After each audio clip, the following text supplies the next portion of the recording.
Chapter 15:10. And the situation at the Wolf clan side was not much better. Arnold might not be Hodgson's match in terms of combat abilities, and he might not even be able to defeat Jerry or any of the 7 wolves. However, when it came to scheming and making a favorable impression, the 7 wolves together were not Arnold's match. Just from the fact that even their 7 legitimate partners couldn't stop Arnold, a pursuer, from obtaining Sandy's heart, it was clear that this was the case. Now that Arnold was a battle pet, he had more opportunities to show his presence in front of Sandy. The sense of crisis that the wolves were feeling was growing. After all, Sandy had yet to give birth to a child for the Wolf clan. If Arnold became the leader and his child mated with Gu Meng Meng, then the Wolf clan, not to mention anything else, they would not be able to raise their heads in front of the Wolf King. Even if the Wolf King didn't blame them, they wouldn't have the face to continue living if they let the opponent win. Moreover, although Gu Meng Meng was the messenger of the beast deity, she was also the queen of the Wolf clan. She only had 4 children and they were all the young masters of the Wolf clan. If Arnold mated with Sandy, then wouldn't the young masters of the Wolf clan be in the hands of the Fox clan? Thinking about how much Gu Meng Meng valued her children, the queen would definitely side with the Fox clan for the sake of her sons. Then the Wolf King's position in the family, intolerable, this was definitely intolerable. So, the most important thing now was to let Sandy give birth to a litter of cubs for the Wolf clan before she mated with Arnold. It would be best if it was a female, but it did not matter if it was not. After all, Sandy was a half-orc and the chances of getting pregnant were there. After giving birth to this litter, who knew how many years it would take for her to get pregnant again? Who knew what would happen in between? Maybe Sandy had seen through Arnold's true colors and did not like him anymore. Or maybe because of the children, she valued the 7 wolves more. Anyway, no matter what, they had to let Sandy give birth to the Wolf clan's children first. To achieve this goal, the entire Wolf clan unanimously decided not to fall out with Arnold before Sandy got pregnant. They would not let him have the chance to sow discord in front of Sandy. As a result, the struggle between the 2 tribes was concentrated in Sandy's small world. Only at home was the uncivilized version of Empresses in the Palace being played out every day, but the 2 tribes in the tribe were so harmonious, it was embarrassing. Gu Meng Meng face-bombed and looked at Heda, then at Jiaoyu. Finally, her gaze landed on Qi Xian. Sandy said before I left that she would not accept Arnold. I believe she will not go back on her words. Tell me, whose idea was it? The 3 sons were silent for 2 seconds, then shook their heads in unison and said in unison, it wasn't me. Gu Meng Meng raised her eyebrows and smiled. Leniency for those who confess, severity for those who resist. The 3 sons shrugged in unison, obviously knowing that Gu Meng Meng could not do anything to them. With an innocent look, they said in unison, it's really not our principle. Chapter 15:11. Jiaoyu smiled cautiously and took a small step forward. He squatted down to massage Gu Meng Meng's legs and said with a fawning expression, Hee, Mum, you are really a prophet. You are the female Zhuge of today. Nothing can be hidden from your pair of beautiful eyes. Mom, how can there be such a perfect female like you in this world? Not only are you devastatingly beautiful, your intellect is also unparalleled. Stop. Gu Meng Meng poked Jiaoyu's head and said, stop trying to seduce me. Confess honestly and you will not suffer any physical pain. Jiaoyu naturally knew that Gu Meng Meng would not really beat him up because of this matter. He just smiled mischievously and said, how am I trying to seduce you? I am speaking from the bottom of my heart. Seeing Gu Meng Meng glaring at him, Jiaoyu stopped being mischievous and obediently smiled and said, speak all right. Mom, how would I dare to hide what you want to know? Am I not afraid that you will cry? Gu Meng Meng suddenly felt a sense of heroism. She had only cried once because of Qi Xian. Just once. Indeed, the effect was very good. Not only did she make Qi Xian cry back, none of the males in the family, from her partners to her sons, dared to disobey her. But to bring up the matter of her crying every now and then, did she not want her reputation? "I am your mum," Gu Mengmeng chided. "I know." Jiaoyu nodded seriously and said, "Apart from my mum, who else can receive such treatment? Letting me, the dignified wolf clan's young master, massage your shoulders and legs, right?" "TSK, still mischievous." Gu Mengmeng poked Jiaoyu's head again. Jiaoyu chuckled and said, "Don't be mischievous anymore. Didn't you want to ask me how I persuaded the wolf clan to behave? It's actually very simple. I just told them, look, there is already a Doji from the Snow Fox clan who is engaged to our wolf clan's young master. If Arnold and Sandy give birth to another female, based on my mum's relationship with mother-in-law, they would definitely keep the goodies within the family. By then, at least 2 out of my mum's 4 sons would be in the hands of the Fox clan. Would our wolf clan still have a place to stand?" Gu Mengmeng rubbed her brows. "If you say that, they should be dying to kill Arnold immediately. Why would they choose to keep the peace?" Jiaoyu slammed the table and said, "She is indeed my mother, she is too smart." "You guessed it right." At that time, the wolf clan's elder was unwilling and took the lead to directly bite Arnold to death. In the end, as Jiaoyu spoke, he suddenly stood up and patted his chest. Like a hero, he said, "Your son," immediately used the prestige of the wolf clan's young master to say, "Wait." Gu Mengmeng was amused by Jiaoyu's storytelling manner.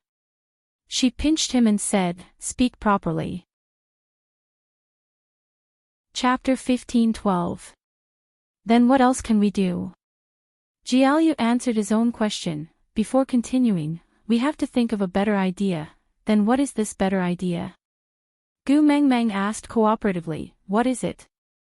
Jiaoyu glanced at Gu Mengmeng and laughed. "Don't the Fox clan want Arnold to mate with mother-in-law, and then incite her to rope you in?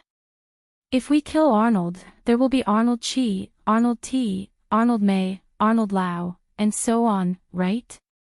Unless I kill all the foxes in the world, there will be no end to this matter. Moreover, my mother-in-law is currently bewitched by Arnold. If you kill Arnold now, isn't it obvious that you will let mother-in-law vent her anger on the 7 wolves? When the time comes, the 7 wolves will fall out of favor, and the Fox clan will find a new fox to send to mother-in-law, then everything will fall into place." Gu Mengmeng had to admit, Jiaoyu's hypothesis was really logical, not to mention fooling the wolf clan, even if it was used to fool her. If not for Wang Xiaoxin's psychological knowledge, it would probably also be an accurate bluff. And then, Gu Mengmeng did not intend to expose her son's argument, since it was already done. She just needed to know the process, and not expose herself in front of the wolf clan in the future. Jiaoyu squinted his eyes and smiled in an especially harmless manner, pinching Gu Mengmeng's shoulders. "Then I gave them an idea. I told them that the simplest method is to take drastic measures. Didn't the Fox clan want Arnold to mate with mother-in-law to rope you in? We will not let them succeed. Not only must we not let them succeed, we have to beat them at their own game, and deal with them instead. First of all, the wolf clan must be stable. We must not give Arnold the chance to stir up trouble and act pitiful in front of mother-in-law to gain sympathy. He must act like Romeo and Juliet, saying that they must be together despite the hatred of their country and family, crossing the flames of war to love you. We must not let Arnold act like this. Otherwise, once mother-in-law sympathizes with him, the 7 wolves will not be able to do anything in the future." Gu Mengmeng face-bombed again. She remembered that she had told Hede and his brothers many positive fairy tales when they were young, but why did they only remember those love stories she told to females? Romeo and Juliet, the 4 of them were still wolf cubs who didn't know how to speak human language when they were saying this. She even said, "I crossed the flames of war to love you." Wasn't this what she said when she told the 16 valued females, "I don't have time to say I love you"? Gu Mengmeng regretted. She should not have told the females any modern love stories. How many times had he been buried by Yu Sijin? Why didn't she learn her lesson? Look at her now, what could her son even remember? Chapter 15:13. Gu Mingming's head really hurt. She looked at her sons with a strange gaze. She now understood why Elvis did not allow her to teach her sons. If she continued teaching them, they would all be able to go back to ancient times and act in empresses in the palace. She did not need to memorize the script and could just improvise like palace scheming. Son, Jiaoyu was smart, but he was not as good as Qi Xian at reading people's thoughts and body language. Qi Xian kicked Jiaoyu from behind. Only then did Jiaoyu notice that Gu Mingming's expression was not right. He retracted his arrogant ramblings and cleared his throat, saying carefully, "Mom, don't be angry. I'm not scheming against mother-in-law. It's just that I'm afraid something will happen to the tribe when you're not around, so I'm using this method to stabilize the various powers." Second brother used his life to threaten Cole. But if the Wolf clan and the Fox clan really fought, even if Cole did not do anything, it would definitely be a situation where both sides would suffer. After all, this was not a battle between two tribes. It was a battle between two tribes. Two complete tribes with a beast king. You handed Solder over to Big Brother and me to guard. I can't possibly watch you go out for a trip only to come back with broken walls and a scene of desolation, right? Moreover, I only taught the 7 wolves to treat mother-in-law better and let them please her. I did not do anything else, I swear. Gu Mengmeng was still traumatized by swearing.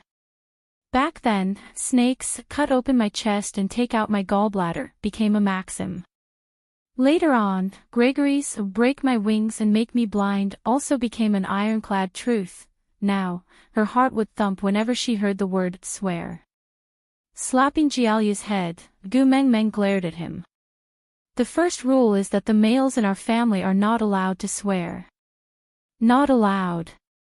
I won't swear. Don't be angry. Jiaoyu was really afraid of Gu Mengmeng. After all, he only had one mother. What if she got angry? Seeing her glare, he hurriedly smiled and coaxed her. "Mom, I have already confessed. Can I be lenient?" Gu Mengmeng also knew that she had overreacted. After all, the children did not know about the trauma she had from swearing. So she did not harp on it. She just sighed and poked Jiaoyu's head to the side. Then, she asked. "What about the Fox clan? Who showed up?"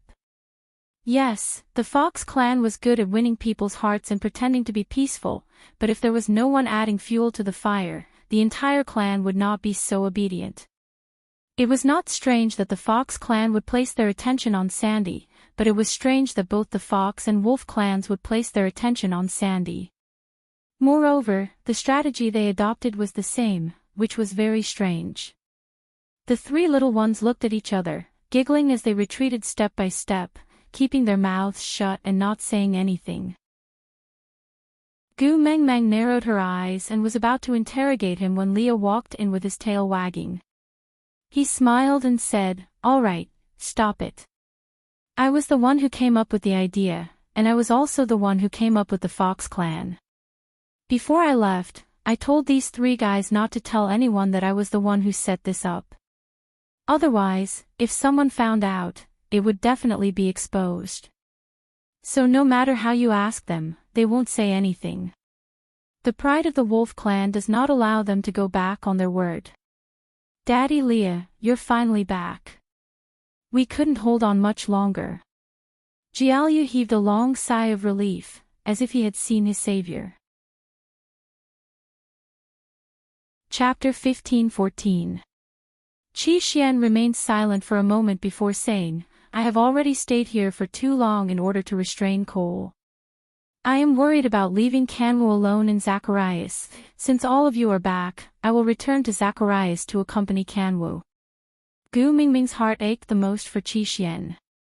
Qi Xian had suffered the most when he was young, and after he grew up, he was the busiest of the 4 sons.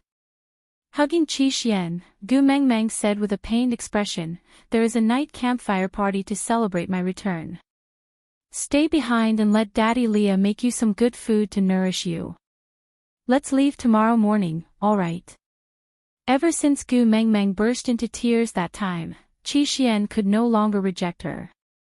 He just nodded his head and smiled in agreement. Elvis had been away for a long time. Although the wolf clan did not do anything on the surface, they were still extremely sullen. Elvis naturally had many matters to settle after returning. Gu Mengmeng tidied Elvis's beast-skin dress as she said, "Go on, you are the Wolf King and the whole pack of wolves is waiting to see you. I will go to Sandy's place to take a look. With Leah accompanying me, it will be fine." Elvis also knew that ever since Gregory's incident, he and Leah had been overly anxious, causing Gu Mengmeng to be under a lot of pressure. And Gu Mengmeng hoped that he would divert his attention elsewhere and not be too anxious because of her emotions. Actually, how could he not be anxious about her? However, he was willing to cooperate with her arrangements and let her believe that his attention had already shifted. Nodding, he planted a kiss on Gu Mengmeng's forehead and said, "I will go and fetch you before the night campfire party." Gu Mengmeng nodded in agreement, then shot a look at her 3 sons, telling them to follow Elvis over. Stepping on his shoulders, it would be easier to establish the prestige of the Wolf clan's young master. After Elvis left with his 3 sons, Leah handed over the task of organizing the night campfire party to Oratin. Oratin was both the guardian of the messenger of the beast deity and Gu Mengmeng's guardian beast. Although he was not a witch doctor, no one dared to doubt him. After Gu Mengmeng came to the beast world, the night campfire party was held much more frequently than before. Although Oratin had never personally organized one, he had assisted Leah many times and was rather familiar with it. With nothing to do, Leah carried Gu Mengmeng and wagged his tail as he walked out of the meeting room towards Sandy's place. Gu Mengmeng looped her arms around his neck and asked, "Cole, what?" Leah sneered and said, "You will know when you go to the night campfire party tonight. That scene is really exciting." Looking at Lee's relaxed and cheerful expression, she knew that Cole must have been having a hard time recently. As long as he wasn't, Gu Mengmeng would feel good. As for what was wrong with him, Gu Mengmeng did not really want to know. Gu Waoling, Tian of Temutu, to along to say, wolf, to say, to of mu. Sandy was sitting on the other side of the cave entrance with the 7 wolves surrounding her attentively. If not for the difference in height, Gu Mengmeng would have thought that she was looking at Snow White. Sandy wore an awkward expression, unable to decide whether to laugh or cry. From time to time, he would sneak a peek at Arnold, but he did not dare to turn around to look at him. One moment, Hodgson would stuff a piece of fruit into his mouth, the next moment, Jerry would hand him a cup of honey water. Chapter 15:15. Girl. Sandy was the first to react. She jumped up and pushed Hodgson, who was blocking her way, before pouncing towards Gu Mengmeng.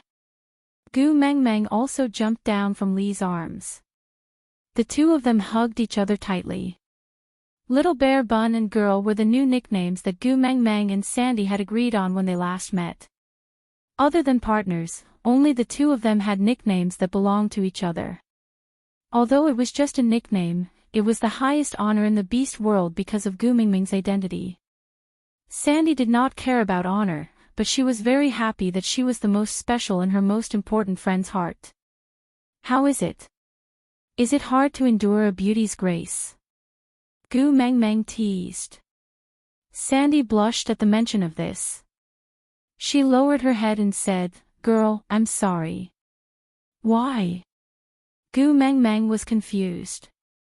Sandy sneaked a glance at Arnold and said, "Before you left, I said that I would only accept him after Leah becomes the Fox King, but, that day was really..." Gu Mengmeng understood that Sandy was referring to Arnold. She smiled knowingly and used her elbow to poke Sandy. "I said that because I was afraid that you would have a psychological burden. It was to comfort you." You really took it seriously. Let me see. Gu Meng Meng cupped the round, soft and adorable Sandy with both hands and smiled.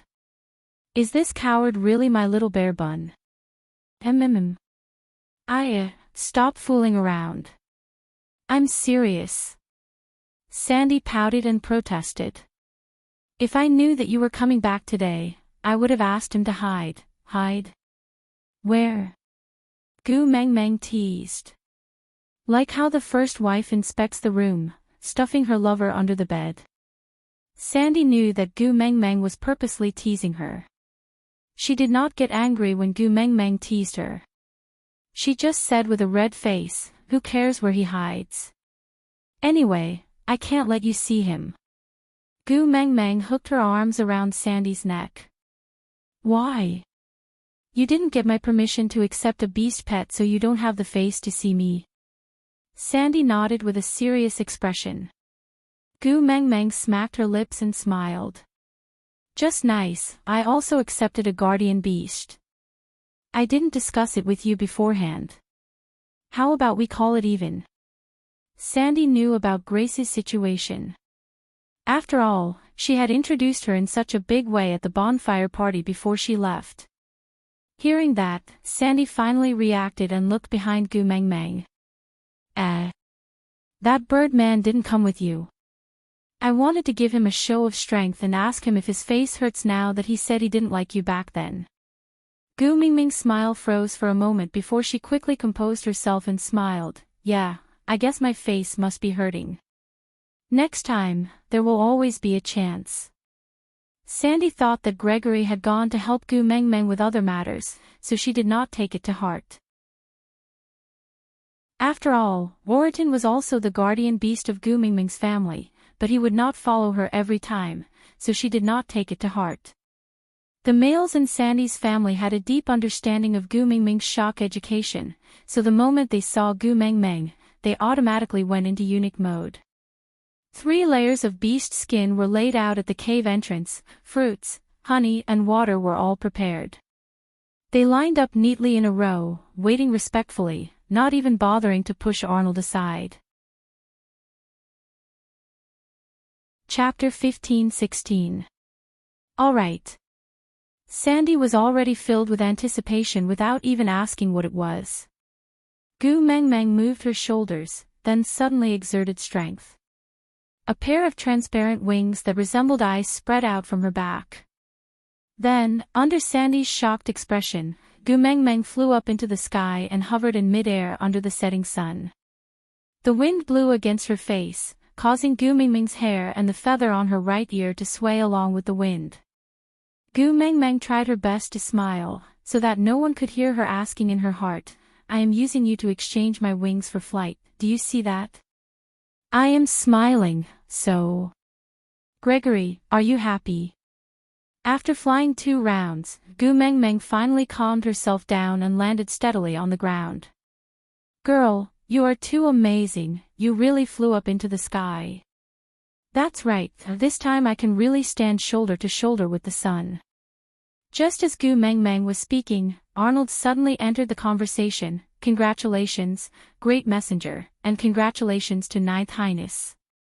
Gu Meng Meng glanced sideways at Arnold. Arnold continued, everyone knows that the great messenger wants the love of the sky so that Ninth Highness can have children. Now that the love of the sky is in our hands, the Snow Fox clan will have a new noble. Gu Meng Meng was about to speak, but Leah beat her to it. Looks like you are really pampered, so much that you have nothing to fear. Arnold did not seem to understand and just stared blankly at Leah. Leah waved his tail and stood up to walk in front of Arnold. As a senior beast pet, let me give you a piece of advice as someone who has been through it. Don't think that everything will be fine just because you have a status. There is a limit to how much she can dote on you. If you touch on her taboo, females will turn on you more ruthlessly than males. I am willing to hear the details. Arnold still did not understand what Leah meant, but he could see that Sandy's expression did not look too good, but he did not know what he had done wrong, so he could only put on an attitude of listening attentively. Leah tilted his body and swayed his tail, smiling. As a beast pet, the most basic thing is to learn how to read people's expressions, right? When the two of them gather together to talk, don't mention you, a mere beast pet. Did you see that row of people standing there? Which one of them does not have more authority than you? Do you see who dares to interrupt? Even if it's me, I have to think twice before intervening between the two of them, but you, dare to say anything? Arnold's heart skipped a beat. It was not that he did not realize that Bode and the rest did not dare to make a sound when Gu Meng Meng and Sandy were talking to each other.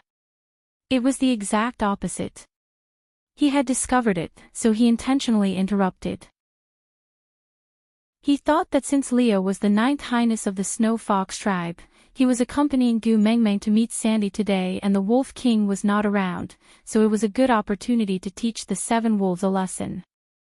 As long as he interfered, even if Gu Meng Meng just said a few perfunctory words to him, his status in the family would rise by quite a lot. Moreover, as long as Gu Meng Meng interfered, it would prove that Gu Meng Meng was fated with Leah and was still close to the Snow Fox tribe. In that case, Sandy would not have anything to worry about and the mating would happen naturally. But he did not expect that the one to talk to him was not Gu Meng Meng, but Leah. Looking at Sandy's expression, Arnold knew that he had outsmarted himself. I'm sorry, Arnold was rude. I just wanted to congratulate His Highness. Congratulate? Leah chuckled coldly, shaking his head. You don't know about the relationship between my Gu Meng Meng and the Fox King? Or do you not know about the feud between me and the Fox King? Do you think you have the right to congratulate me? Digression. Once Gregory left the stage, everyone seemed to be in low spirits. To boost morale, let me spoil a little. I am preparing to kill Cole, so everyone prepare your machetes, we will chop him up together. Chapter 15-17. Lee's meaning was very clear. He was saying that Arnold was Cole's man and he had gotten close to Sandy under Cole's instructions. Arnold had no way of defending himself against this. In the beginning, he got close to Sandy on purpose, but later on, he really liked Sandy. But the two of them were burdened with so many benefits. It was not that he did not know that Leah had made use of him before he left, but he still chose to add fuel to the fire and use it to get close to Sandy. Even if this way, he would be entangled with countless troubles and it would be hard for him to escape. But even if he was doomed to eternal damnation, he still wanted to get close to Sandy. But now, his sincerity could not change the ulterior motives he had when he first approached her. It also could not change the fact that he was carrying the mission of the Snow Fox tribe and the Fox King's orders. He had to mate with Sandy as soon as possible and let her give birth to his child to stabilize the relationship between the messenger of the beast deity and the Snow Fox tribe. But at the same time, his love for Sandy was also real. He felt that these two matters did not clash. But now, he could not say anything. Sandy cared about Gu Meng Meng. In the family, other than her first partner Bode and Colin who was imprinted on her heart, none of her partners had an exclusive nickname. But Gu Meng Meng had one. Just based on this point, Arnold knew that although he was doted on, he could not compare to Gu Meng Meng in Sandy's heart. He was from the Snow Fox tribe and Gu Meng Meng was hostile towards the Snow Fox tribe. This was an insurmountable gap between him and Sandy. Unless, Arnold's gaze landed on Lee's face with a fanatical look. He was very clear about the consequences of going against the Beast King. But even so, he still could not extinguish the wild desire in his heart. Leah returned an unfathomable smile and patted his shoulder. My Meng Meng said that humans must know how to judge the situation. Even a fine bird has to choose a good tree to nest in. Yes. Sandy added. That girl also said that one would be an idiot not to take advantage of an opportunity. Pfft. Gu Meng Meng burst out laughing in a second and pinched Sandy. She then glanced sideways at Arnold and said, looks like you are really favored, even my little bear bun has to step in to help you out of your predicament. Don't worry, I'll like whatever little bear bun likes. But, if I find out that you've done something to make my little bear bun suffer, I won't let you off. Gu Meng Meng enunciated the last sentence very clearly. Arnold couldn't help but tremble. He immediately lowered his head and said, I will solemnly obey the Queen's teachings. Gu Meng Meng chuckled. It was so smooth to call her Queen. Arnold was not a werewolf, so he definitely did not bark because of Elvis. She and Cole were like fire and water, so she would never be Cole's queen.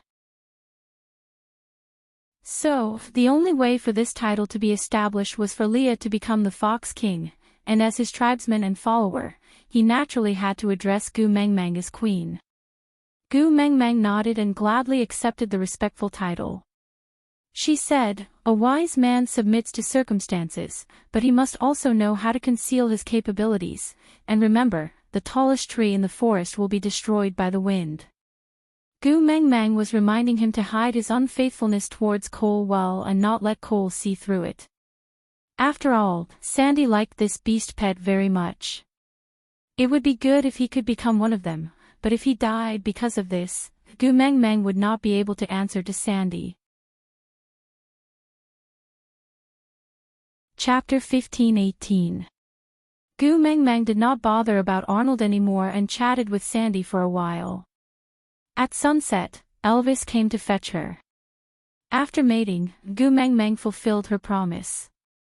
In front of Elvis and Leah, she treated herself as a severely handicapped person who could not take care of herself. So even though she had legs and now wings to walk and fly, as long as Elvis and Leah were around, she had to be carried when she moved. The campfire party was unprecedentedly grand. Because when Gu Meng Meng was not around, people from the wolf tribe came to seek shelter one after another, while the fox tribe also had the hearts of many. Almost all the branches of the two races had gathered in Sauder. Then, the state of the campfire party changed slightly. In the past, the main campfire belonged to Gu Meng Meng, while the others would light their bonfires according to the number of females in their families. Then, those who were closer to Gu Meng Meng would sit closer to the main campfire. But Cole was single and he could not live without a campfire. So the two tribe elders discussed harmoniously and finally decided to change the system slightly. The original Gu Meng Meng would be the main campfire seat, and now there would be two campfires to be the main campfire seat. Gu Meng Meng would sit at the main campfire of the wolf tribe as the queen, while Cole would start another campfire as the fox king. As a result, the party was divided into two groups. On the left, Elvis and Gu Meng Meng were the leaders of the wolf tribe and the 16 tribes who were pro-wolf, while on the right, Cole was the leader of the fox tribe. Gu Meng Meng took a quick glance and saw that there were quite a number of people from the fox tribe, even more than the wolf tribe. Although they were not as powerful as the wolves individually, but based on the current numbers, it was not realistic for the wolf tribe led by Elvis to win. They could win, but they would definitely have to pay a huge price. Rubbing her brows, Gu Meng Meng felt a headache coming on.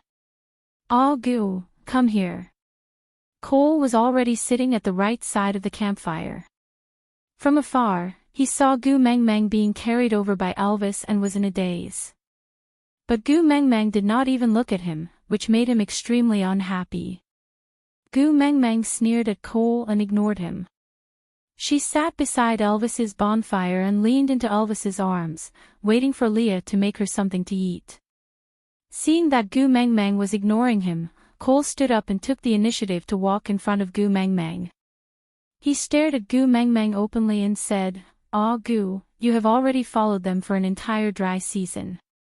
I waited so long for you to return, can't you accompany me?" Gu Meng Meng looked up and frowned. She looked at Cole unhappily. "Fox King, are you standing in the wrong place? Your bonfire is over there. There's no place for you here. If the mountain doesn't accept me, then I can only accept the mountain. If you don't come to my side, I can only come to your side." Cole spoke with deep affection, as if he was related to Gu Meng Meng. Gu Meng Meng didn't want Cole to feel uncomfortable looking at her. She just felt that something was different about Cole. After sizing him up for a long time, she still could not figure out what was wrong. Cole gladly accepted Gu Mingming's scrutiny. He just smiled and opened his arms. "Ah, Gu, come here. I will let you look at me slowly, all right?" Gu Mingming's gaze stopped on Cole's face. She suddenly understood. Chapter 15-19. Leah swayed his tail and whispered into Gu Mingming's ear, "Interesting." Gu Mengmeng looked back at Leah and laughed. Although Qishuan's skills were not high enough and he could not change too much, but even if he changed the smallest details, it was enough to cause the trajectory to change and create a butterfly effect. Leah went to see Cole just now to confirm if the medicinal bug had completely controlled Cole. From Lee's expression when he returned, Leah must have added fuel to the fire when they were alone. "Interesting, of course it's interesting." Gu Mengmeng was all too clear about the state of a male in the beast world after falling in love, wasn't it? Especially for someone like Cole who would do anything to achieve his goals. He could get whatever he wanted in his lifetime. As long as he was willing to scheme, there was no goal he could not achieve. Love but not get, how interesting would that be? Cole frowned. He did not like how Gu Mengmeng shifted her gaze away from him. "Ah, Gu." Cole called out in a low voice. Gu Mengmeng replied lazily, "What?" Cole was taken aback, clearly not expecting Gu Mengmeng to really answer him. He thought that Gu Mengmeng would coldly tell him not to use such a disgusting term to call her like before. But she actually agreed. His heart warmed and even his voice softened. "I have not seen you for an entire dry season and I really miss you. Accompany me to the Fox clan's campfire, all right?" "No." She glanced sideways at Cole and said, "Before I went to Moda Mountains, you scared Gregory so badly that he refused to come back with me, so I'm still angry now and don't want to talk to you." Cole nodded and said, "So I'm not going to talk to you. He is just a guardian beast, he is also my guardian beast and one that I dote on." Gu Mengmeng said coldly, "And you, what are you?" "I." Cole was speechless and clenched his fists tightly. He had no status, he had no status. Gu Mingming's words were like a knife stabbing into his heart. He watched helplessly as his blood flowed like a river. He frowned and said, "You won't be angry if I capture him back for you." Gu Mingming's words were like a knife stabbing into his heart. Gu Mengmeng chuckled and said, "Capture? How to capture? I didn't know. Lord Fox King can fly. You can go up to Motu." Cole took a deep breath and said, "I can't fly, but I can get on Moto." "How?" "Climb up." Gu Mengmeng asked nonchalantly. Cole explained patiently, "Didn't you send Miranda to the Moda Mountains? She should have mated during this dry season, right?" Gu Mengmeng understood. Miranda was from the Fox tribe and was under the control of the Fox King. As long as he reached the vicinity of the Moda Mountains, he could use his status as the Fox King to order Miranda to get her partner to fetch him. Miranda's partner would definitely not allow Miranda to suffer the wrath of the Beast King and die, so agreeing to Cole's request was a no-brainer. Hit 3 inches before hitting a snake. Cole was really good at pinching people's sore spots. Miranda was pregnant with a child and that child was useful to Gu Mengmeng, so she definitely could not let Cole find trouble with Miranda at this time. Moreover, she had promised Miranda that she would keep her safe.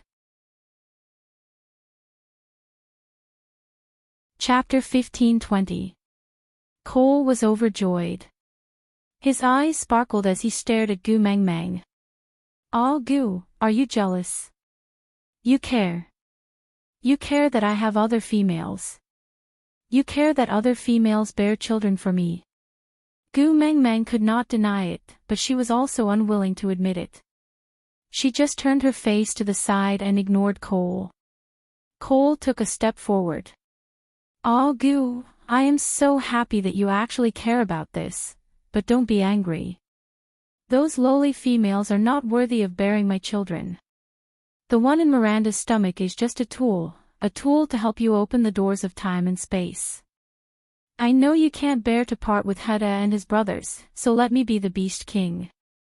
I will create a key of the Beast King for you." Gu Meng Meng held her cheek and laughed coldly. "Then Maya's stomach also has a key of the Beast King. At that time, you were not the Beast King yet, right?" Gu Meng Meng did not care which female Cole slept with, nor did she care about this fox's antics. She just felt disgusted that he had to pretend to be infatuated even though he was promiscuous. She could not help but rebuke him. At the mention of Maya, Cole's face was filled with a perverted pampering. His tone was filled with indulgence. "Aw Goo, I really did not expect you to care so much about me. No wonder you let Qi Xian pester me when you went to Moda Mountains, forcing me to stay in Sauder and forbidding me from accompanying you. So it was because you were angry at me. Good. Aw Goo, don't be angry. Listen to my explanation." To be honest, Gu Meng Meng felt goosebumps all over her body. She felt that Cole did not need to use force to kill her. He could just use this disgusting method to disgust her to death. "I really did not activate the Beast King bloodline back then. That winter in Saint Nazaire, I only used Maya to test the probability of stray beasts impregnating females. It was to prepare for this winter. Moreover, didn't Maya's child not even born? It was just a test subject. You don't have to take it to heart. In this world, you are the only one who can bear a child for me.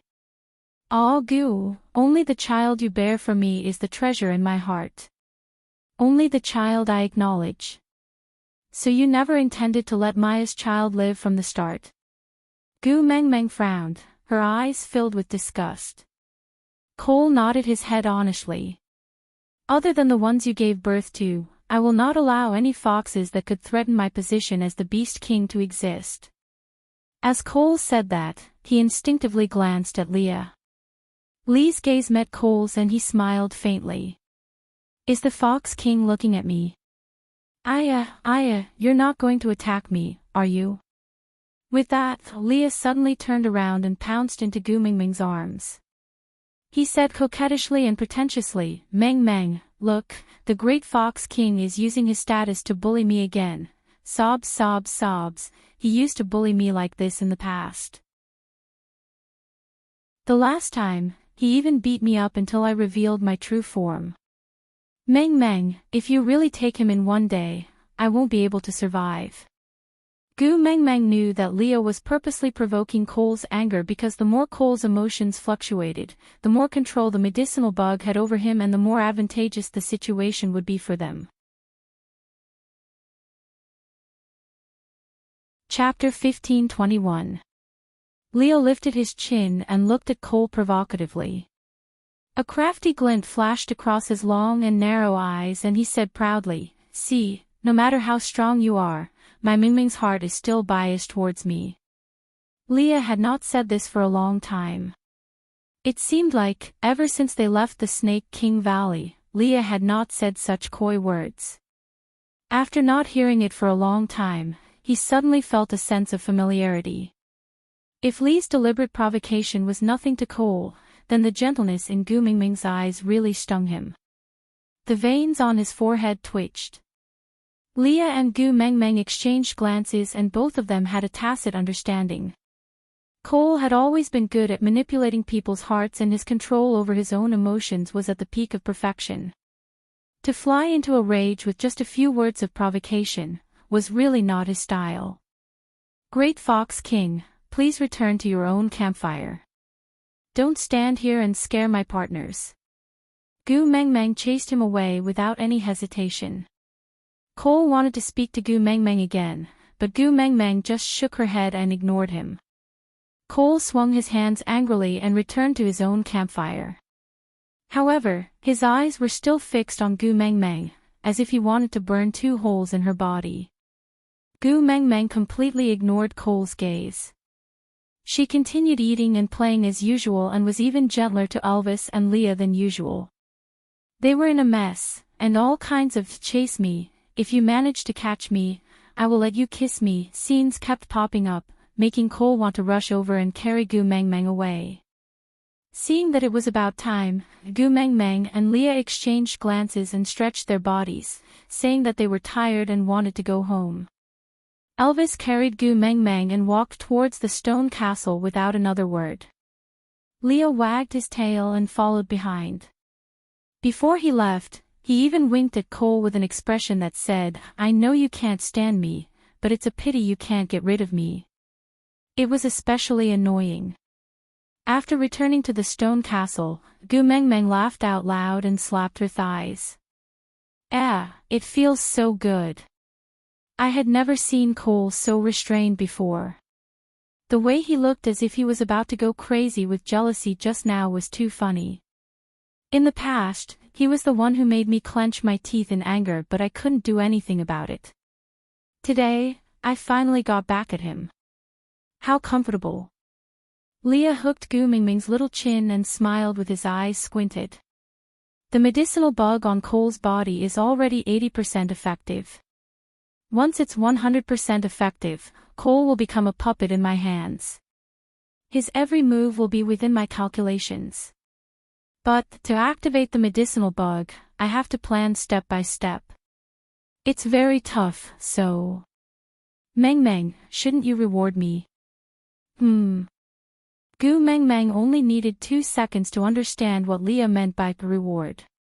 That's true. She had struggled for a long time because of love of the sky, and it had been a long time since she had been intimate with them. Seeing that Gu Meng Meng blushed but did not reject him, Leah knew that she had silently agreed. However, every family had its rules and the Beast World's clans had an order that was not allowed to be disrupted. Kissing Gu Meng Meng's little mouth, he said, "I will remember Gu Meng Meng's seductive look, just take it as interest. I will go and arrange the remaining 20% of the bug in Cole's body. Don't forget to reward me on the day I succeed." Chapter 15:22. Elvis was taken aback at first, then he looked at Gu Meng Meng, his eyes were glowing green. Gu Meng Meng felt a little guilty and asked softly, which one is it? Leah had long left the stone castle, but he did not set up anything. He just stood guard outside the stone castle, guarding the door for them. Looking up at the moonlight, Leah could not help but chuckle. 4 years ago, he had been guarding the door for them, and 4 years later, he was still the one guarding the door. But his current state of mind was completely different from then. In the house, Elvis's heart was beating like a drum. He was a little restless and absent-minded, only saying in a low, muffled voice, "Let me boil some water for you to bathe. You will feel more comfortable after bathing." Actually, he wished he could press her down right now. But she had this habit of bathing before and after, or else she would not let him touch her. Elvis would rather endure unbearable pain than let her suffer, especially on this matter. Elvis's reaction was really too strange, and Gu Meng Meng had a feeling that a disaster was about to befall her. By right, they had already been partners for 4 years. Although she did not do that frequently, she had already given birth to 4 children. What kind of storms had she not seen before? But for some reason, her heart was pounding hard today. She was more nervous than on her wedding day. "Hubby, tell me, what was that matter that Leah mentioned to you just now? I am really panicking." Elvis was boiling water, his back facing Gu Meng Meng for the first time, not daring to turn around. Gu Meng Meng was even more confused. She walked in front of Elvis and realized that his face was flushed with embarrassment. Looking down, she saw that he was even more excited and agitated. It was normal for Elvis to have a physical reaction to her, but she was wearing her clothes properly now, and was not aroused or emitting the fox seductive fragrance, so why was he so agitated? Not normal, too abnormal. Why don't we forget about it today? Gu Meng Meng took 2 steps back in fear. Elvis looked at Gu Meng Meng with a hurt and disappointed expression. He pursed his lips and spat out a word, okay. He had clearly said okay, but Gu Meng Meng felt a very serious sense of guilt. He looked too pitiful, like a husky abandoned by its director, hanging his head and looking like he had nothing to live for. Gu Meng Meng mustered up her courage and took another step forward. She held Elvis's head with both hands and asked, "You want it?" Elvis whimpered and nodded. Gu Meng Meng clenched her teeth and said, "Then let's do it, isn't it just that thing? Let's go all out." Gu Meng Meng thought, they were an old couple, Elvis would not bite her to death. Elvis's eyes lit up immediately and he hugged Gu Meng Meng excitedly. "Really?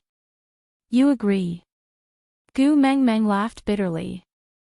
"I agree, what's there to disagree about?" She had already given birth to 4 children.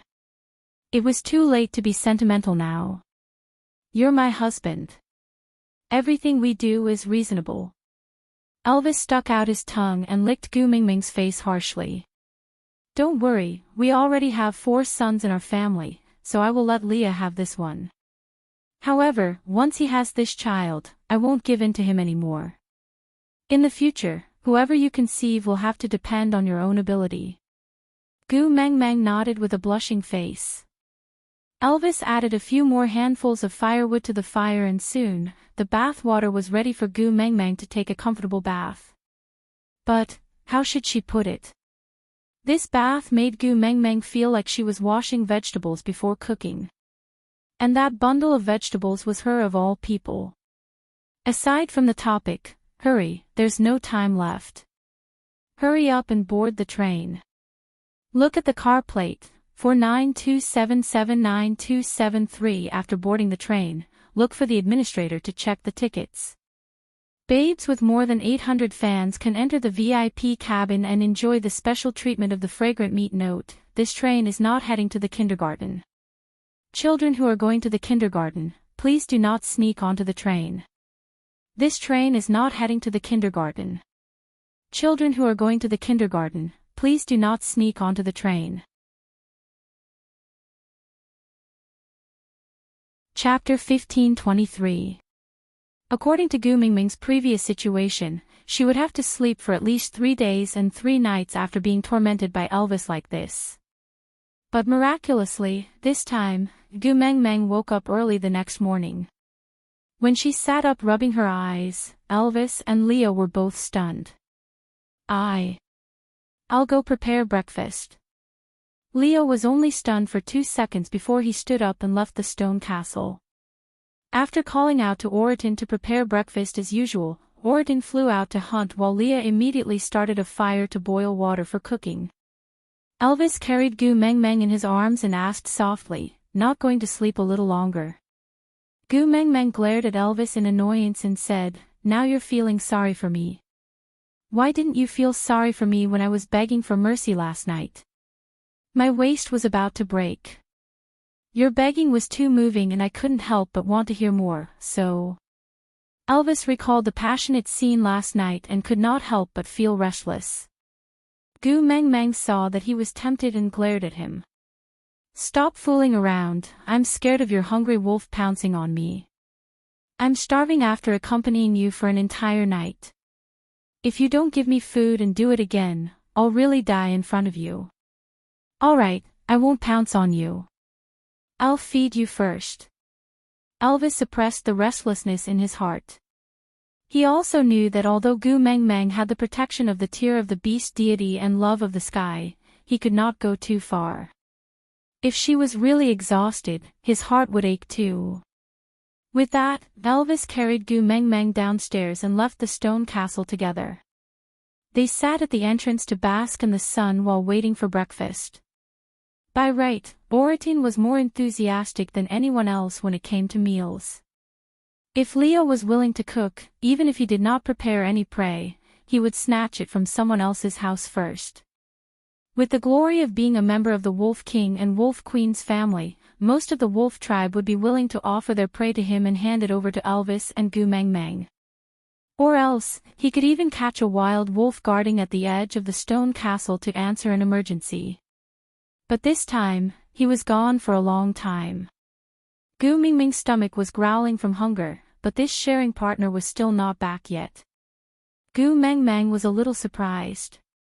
She tilted her head and asked, could something have happened to Orion? Leah and Elvis looked at each other. This is solder, what could possibly happen? Gu Mengmeng shook her head and said in confusion, I can't say, I just feel uneasy. Shall we go and see him? Elvis and Lee's meaning was, it was just a dumb tiger, so be it if it was lost. What was there to find? But seeing Gu Mingming's worried look, they did not reject her. Leah removed the pot from the fire and placed it at the side. He dusted his hands and said, I will go hunting and bring that glutton back. Let's go together, I can fly and can see further. Gu Mengmeng also stood up, wanting to go together. Elvis knew that his objection was futile, so he did not insist. He just treated it as accompanying her to relax and take a stroll. Just as the three of them were about to search in the direction that Orion had left in, they saw a person slowly walking towards them. In his hand was a tiger's leg. Behind him was a badly mutilated tiger, leaving a trail of blood behind him. He could vaguely see that the tiger was a white tiger. Chapter 1524. As for the person carrying Orion, little shit. Gu Mingming's voice was filled with hesitation. Face, it was indeed little shit's face. But his entire aura was completely different. How should she put it? If little shit did not have a split personality, then this person must be little shit's twin brother from the same nest. Yeah. Little shit casually tossed Orion onto the ground, not caring about his life or death. He only said, I just happened to meet your family's tiger. I heard that it was going to hunt. I don't think it's necessary, just eat him. Leah understood Gu Mengmeng too well. If Orion had died outside today, perhaps Gu Mengmeng would be upset for 2 days and forget about it. At most, he and Elvis would find the person who killed Orion and avenge him. That would be the end of it. But now that Orion had been brought back, Orion must not die. Otherwise, it would become another knot in Gu Mingming's heart, especially since Gregory's incident had just happened not too long ago. So without waiting for Gu Mingming's instructions, Leah carried Orion up from the ground. After a simple check, he gave Gu Mengmeng a reassuring smile. Don't worry, he won't die. Gu Mengmeng heaved a sigh of relief. Her worried heart also calmed down. She walked up to Wabi-Ai and sized him up carefully. She asked uncertainly, Are you, really little shit? Yeah. Wabi-Ai glanced sideways at Gu Mengmeng and responded with a single syllable, appearing rather aloof. Gu Mengmeng frowned. His face was indeed Wabi-Ai's, but there was something wrong with his entire body. How should she put it? In the past, Gu Mengmeng had called Wabi-Ai little shit because the two of them had a good relationship and would play around without restraint. But it was also because Wabi-Ai exuded a hopeless aura of a chinibu, so Gu Mengmeng deliberately called him little shit. In the past, he would explode whenever she called him that. The more he exploded, the more Gu Mengmeng liked to tease him. As time passed, she could not change her way of addressing him. But this person before her, the aura he exuded could really freeze someone to death. If one person had to be compared, it would probably be Snake on the eve of his rage who had this kind of pressure. But there was still a slight difference between the two of them, because Snake would only emit a chilling aura when he was extremely angry, while this little shit in front of him was not angry but was intimidating. Even though he was clearly calm, no one dared to underestimate him. Gu Mengmeng bit her lower lip and sniffed Wabi-Ai. The appearance was similar, but the taste couldn't be exactly the same. Wabi-Ai seemed to understand what Gu Mengmeng was trying to confirm. He neither resisted nor cooperated. He just looked like he couldn't be bothered with her and allowed her to carefully confirm his scent.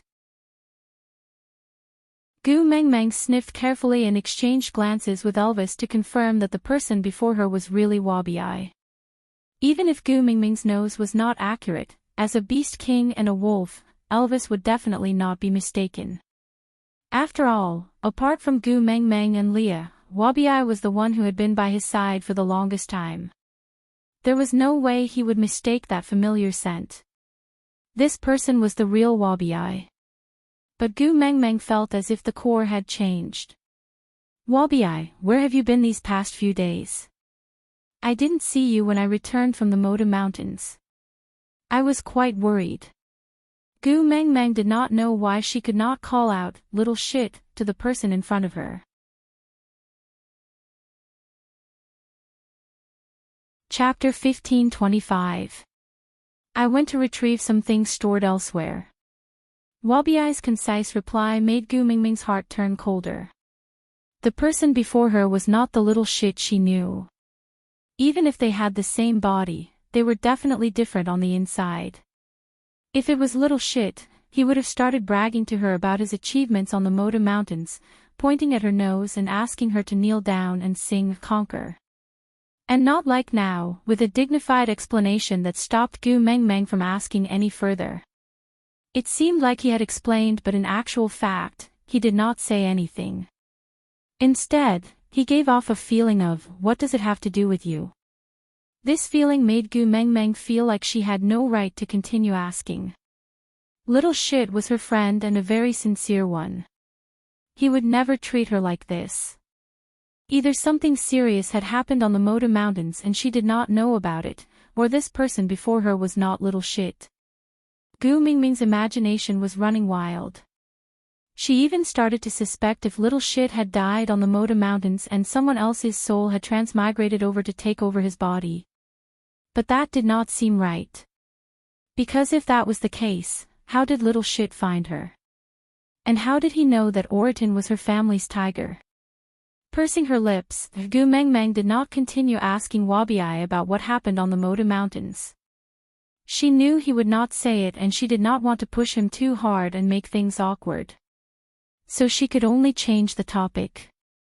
Then did you see who injured Oriton so badly just now? Normally, with Oriton's status as Gu Mengmeng's guardian beast, the people in the beast world would have to give him some face. This was Sauter and half of the forces here were from the Wolf Clan. No matter who it was that beat Oriton up, the Wolf Clan would not just stand by and watch. After all, beating up a male from the Wolf King family was the same as slapping Elvis in the face.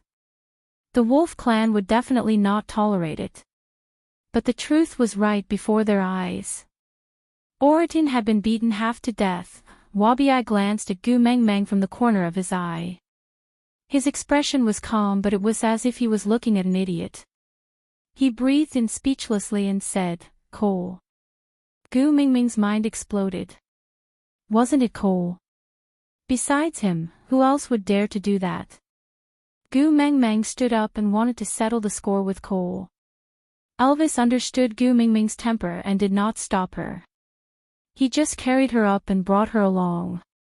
The males of the Wolf King's family were beaten up. If he didn't beat them back, the Wolf King wouldn't be able to live in the future. But before they could take 2 steps, Wabi asked lazily, "Are you sure you want to go now?" Gu Mengmeng and Elvis paused and turned to look at Wabi. Wabi looked up at Gu Mengmeng and said calmly, "Don't you feel anything different about yourself?" "Ah." Gu Mengmeng lowered her head and scrutinized herself. She didn't find anything different, so she shook her head slowly and turned to look at Elvis. Elvis stared at Gu Mengmeng for a long time, as if there was something different about her, but he couldn't recall it at that moment. So the two of them turned to look at Wabi. Wabi pointed at the back of his neck, then looked at Gu Mengmeng with a faint smile. Gu Mengmeng turned around and showed the back of her neck to Elvis. "Look, is the mark on the back of my neck still there?" Elvis took a look and nodded. "It's still there. Is there anything different?" Gu Mengmeng asked again. Elvis replied, No. I can't tell." Digression. Chapter 1526. Wabi snorted, as if he couldn't stand Gu Meng Meng and Elvis acting like idiots in front of him. He walked in front of Gu Meng Meng and smiled coldly, before reaching out to strangle Elvis's neck. Gu Meng Meng jumped in fright and hurriedly said, "Little shit, what are you doing? Quickly let go." Wabi maintained his faint smile as he tightened his grip on Gu Meng Meng. Elvis's muscles tensed up. He was afraid of hurting Gu Meng Meng in his arms, so he first put her down, before saying with much difficulty, "Step back." Gu Meng Meng didn't understand why Wabi suddenly attacked Elvis, but she knew Elvis had the powers of a beast king. In such a situation, it was best for her to step back so that Elvis could easily retaliate without worrying about her. Gu Meng Meng followed his instructions and took a few steps back. Elvis grabbed Wabi's hand in an attempt to break free, but it was clearly to no avail. Elvis raised a leg to kick Wabi's chest, but Wabi didn't budge at all. This was not right. Wabi was a 5th-level beast, while Elvis was a beast king. The current situation, Wabi didn't care about Elvis's attack at all.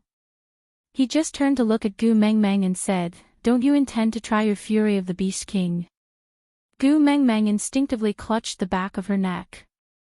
She saw that Elvis's face had already turned purple. Wabi was really going to kill him. Gritting her teeth, Gu Meng Meng said, "Wabi, let go." But Wabi only laughed coldly.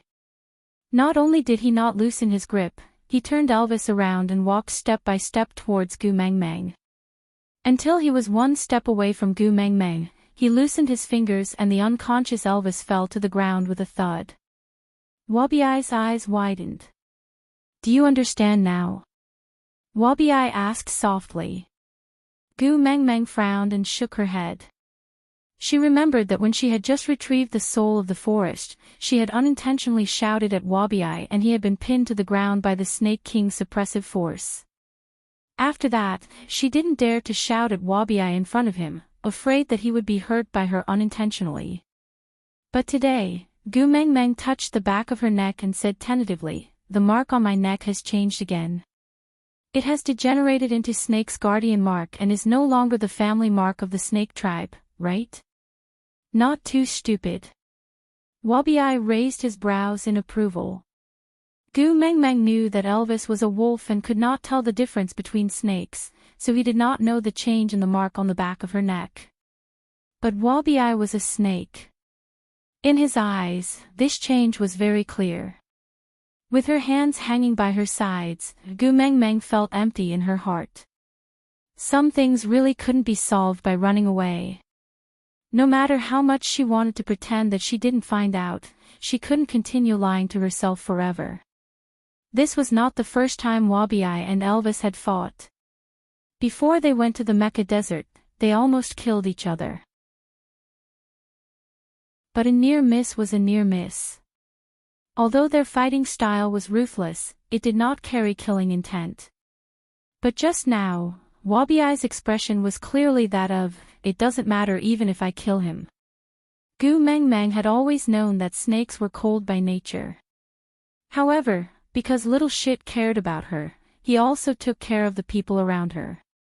She would do this to Elvis, not her little shit. Looking up, Gu Meng Meng gazed at Wabi quietly. "You are not my little shit, and should not be Wabi either. Who exactly are you?" Chapter 1527. Wabi smiled with a hint of playfulness. "Although I don't like this title, I am indeed little shit and also Wabi, but I guess you are asking about my other identity, the identity I just retrieved from the Maiden Mountains." "You are." Gu Meng Meng's eyes widened as she blurted out a name in disbelief. "Whales." Wabi raised his brows and nodded with a chuckle. "You resurrected." Gu Meng Meng's face was filled with shock. This news was too shocking to her. Although Gregory had told her that whales would resurrect and the beast deity had also said so. Even she had been constantly hypnotizing herself to tell herself that he would really resurrect. But when this person who had been dead for 1,000 years appeared in front of her, Gu Mengmeng still felt a huge impact. Wabi seemed to be seriously considering Gu Mengmeng's question. After thinking for a while, he laughed coldly. Looking at my current state, I don't think I have resurrected. At most, I have woken up. Gu Mengmeng frowned with an urgent expression. She asked worriedly, then what about little shit? Is it that once you're completely resurrected, little shit will disappear forever? Wabi, oh, no, maybe from now on, she had to call him Wales. Wales bent forward to look at Gu Mengmeng's eyes. He probed the confusion in her gaze and asked, Wabi is me when I was in deep sleep. I am the Wabi after I woke up. I remember everything that happened during my deep sleep clearly, so I don't think I disappeared. But there is one thing I feel I should warn you about: don't treat me like that fool who always revolves around you. That kind of foolish way of living is not my style. And those little things around you better not jump around in front of me again. Otherwise, I may not be so patient to talk nonsense with you next time. As Wales spoke, he looked coldly at Elvis, who was lying on the ground. Since that's the case, why did you come back? Gu Mengmeng took a step forward and stared straight into Wales' eyes. You, not only do you have little shit's memories, you also have little shit's feelings, right? Little shit was worried about me and was afraid that I would worry if he suddenly disappeared. So you came back to see me to let me know that you are safe, right? Wales didn't deny it and just smiled. You have such a rich imagination. It would be a pity not to be a scriptwriter. I haven't heard such sarcastic words in the last 4 years, right? It seemed that this was the real Wales. After all, only he, Wang Xiaoxin's partner, would know about the future profession of screenwriter. Then tell me, why did you come back? Gu Mengmeng did not give up. Wales' gaze landed on Gu Mengmeng's face and he said honestly, you are the key to my revival. If I want to see her again, I have to protect you and ensure that you are safe and sound. I have to successfully gather the 7 treasures. Wales' gaze landed on Gu Mengmeng's face. That's all. Gu Mengmeng did not believe him. Wales said lazily, don't you have her psychological knowledge? It should be easy for you to discern the true from the false, right? In other words, it was up to you to guess whether it was true or not. Gu Mengmeng's body stiffened, as if someone had sucked all the energy out of her. Wales might have little shit's memories, but he really did not have little shit's feelings. If it was little shit, he would definitely not talk to her like this.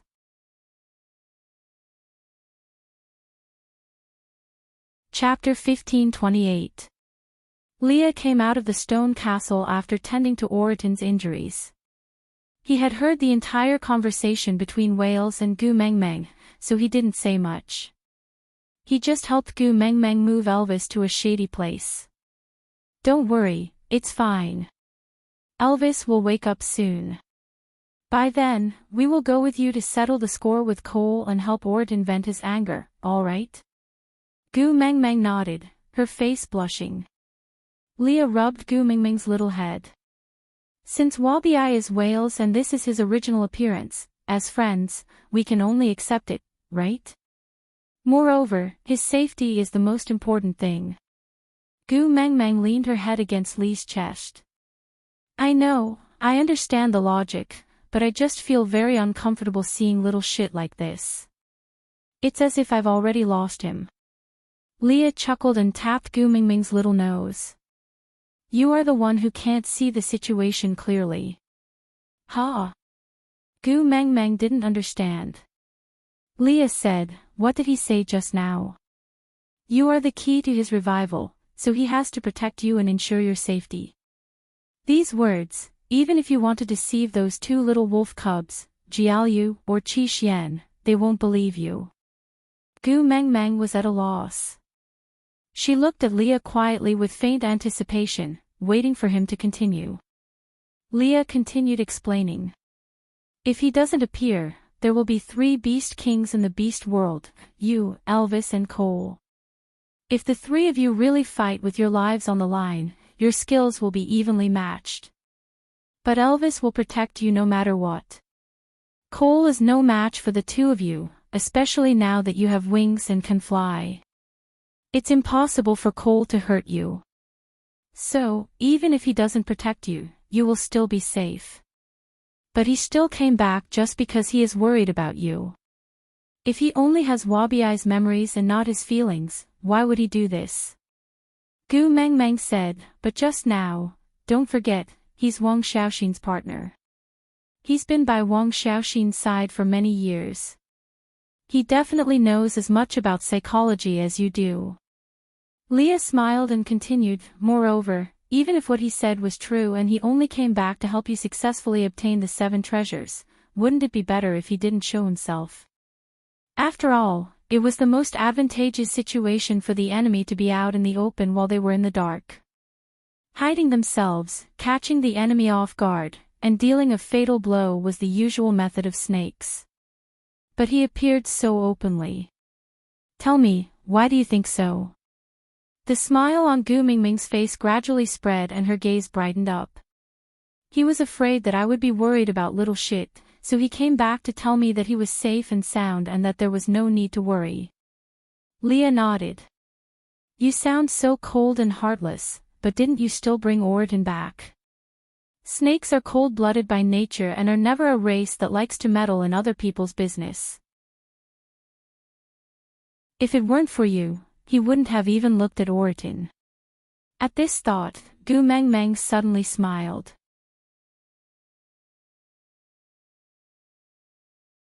Chapter 1529. Seeing that the knot in Gu Mingming's heart had been untied, Leah also smiled. They didn't notice that at the corner of the 2nd floor, the snake stuck out its tongue, turned its head, and threw down a faint sentence, self-righteous. However, the corners of its lips were filled with a smile, and its eyes were filled with a different kind of gentleness. Elvis didn't sleep for long. About half an hour later, he slowly opened his eyes. He held his forehead and shook his head to wake himself up. Then, he fixed his gaze on Gu Mengmeng and asked worriedly, "Are you all right?" Gu Mengmeng smiled and shook her head. "I'm fine, he won't hurt me." Elvis was still skeptical. Leah then told Elvis about his analysis with Gu Mengmeng. Although Elvis didn't quite understand what a tsundra was, but since Leah and Gu Mengmeng had agreed on something, it would not be wrong. So, he didn't dwell on it any further. It was common for males to fight and kill each other. Elvis also wouldn't bear a grudge against Wabiai for choking him unconscious. At most, he would just choke him back next time. But there was no need to wait for Cole to beat Oriton up. This time, he had to return the favor. Elvis stretched his muscles and realized that he didn't feel any discomfort. So, he carried Gu Mengmeng and brought Leah to where the Fox clan lived. But when they reached the borders of the territory, they realized that the Fox clan was already in a mess. Gu Mengmeng was dumbfounded. She thought to herself, could it be that the other members of the Wolf clan had already come to cause trouble? Scanning the area, she didn't see any Wolf clan members. Leah casually grabbed a fox who was rushing off somewhere and asked, "What's going on?" "Ninth Highness, this." That fox knew that Leah and Cole were not on the same side. Although the Wolf clan and Fox clan both lived in Sauter, they were on opposing sides. So, he shut his mouth and looked at Elvis with a troubled expression. Gu Mengmeng waved her hands. "Forget it if you don't want to say. Let's go and see for ourselves." Leah shrugged his shoulders nonchalantly and let go of her. But that fox did not leave. Instead, he stretched out his arm and blocked their path. He stuttered, "It's not convenient for the mighty Fox King to meet guests now, you guys, please go back." Gu Mengmeng found it funny that he was not afraid of death. Holding her chin, she looked at the little fox in front of her and said, "Do you think you can stop me?" Lord Emissary, please, please don't make things difficult for me. Fox King, it's really not convenient for him to see guests. The little fox was shivering, clearly afraid. Gu Meng Meng smiled scornfully and said, "Don't tell me it's inconvenient, because you know I'm here. When you're Wusong, it seems quite convenient." Leah flashed his claws and smiled faintly. "Are you going to scram or do you want me to do it?" This is the territory of the Fox clan, you can't, I'm also a fox." Leah narrowed his eyes and smiled faintly. "I'm from the same clan as your Fox King. We're siblings." With that, Leah waved his claws and that little fox was flung to the side. The foxes, who were already in a mess, all walked forward to form a meat wall to block the way. Gu Meng Meng chuckled. She did not understand what Cole was trying to do. The strongest among these foxes was only 3rd level. Not to mention herself and Elvis, these 2 beast kings, even Leah, and the rest could not stop them. This was basically sending them to their deaths.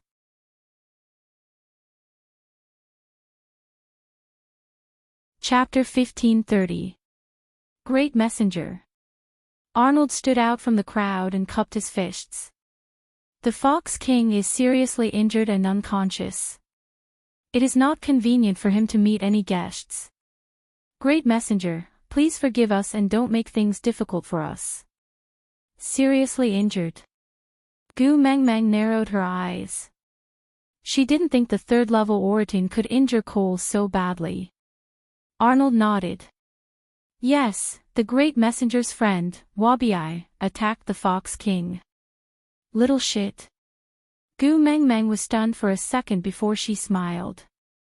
Little shit said he didn't care about her, but his body was still very honest. Without a doubt, little shit must have conveniently attacked Cole when he was saving Oriton. Even if Oriton wasn't Gu Meng Meng's male, he was still her family's tiger. He wouldn't let an outsider like Cole bully him. Little shit was standing up for her. Gu Meng Meng nodded and said to Arnold, "All right, I understand. Since it is not convenient for the Fox King, we shall not disturb you any further." With that, Elvis carried Gu Meng Meng and left. Sighs of relief could be heard behind them. It was obvious that they had been frightened out of their wits. Leah looked at Gu Meng Meng with a smile. "Am I right? If it was just whales and not little shit, would he care about this?" He wouldn't. Gu Meng Meng smiled brightly. She shot Leah a look. "To celebrate little shit's safe return, let's have an extra dish tonight. While we're at it, heh heh heh." Leah looked at Gu Meng Meng's mischievous smile and knew what she was thinking. The grapes sent by Canwood this year were made into wine by Sandy and her men. I checked them after I came back. They weren't as detailed as yours, but the taste was about the same. Leah pinched Gu Meng Meng's little nose. "But you have experienced Wabi's alcohol tolerance. Aren't you afraid he will drink all your wine again?" Gu Meng Meng raised her head. "As long as I can drink little shit back, what's a few barrels of wine?" Gu Meng Meng was in a great mood. She hummed a tune all the way back to the stone castle. Wabi had never been one to scheme. If someone provoked him, he would usually choose to fight back. It was never too late for a gentleman to take revenge 10 years later, but that did not apply to him. Looking at Oriton being beaten up so badly, he would either not care or even care. Cole would definitely be 10 times more miserable than Oriton. It's a pity that I didn't see him like this. Gu Meng Meng was stunned when she pushed open the door and entered the stone castle. Little shit, this was definitely kissing little shit. "My wine!" Gu Meng Meng shouted at the top of her lungs, "Didn't you say to rest on the 2nd floor? Why did you drink all my wine as soon as you came back?" That's right, Gu Meng Meng had intended to take out the grape wine to serve little shit. But serving was one thing, and it was another to find a drunken snake coiled up in the stone castle like Nuwa with a wine barrel in its tail. It was half leaning on the stone castle while winking at Gu Meng Meng with a drunken and enchanting smile. Burp, little shit seemed to be in a good mood after drinking. Seeing that Gu Meng Meng had returned, he walked towards Gu Meng Meng in an S shape. He pushed Elvis away and hugged Gu Meng Meng in his arms. He whispered into Gu Meng Meng's ear, "I am your father, really." Gu Meng Meng face-bombed. How could he act in a sequel after drinking himself into a coma?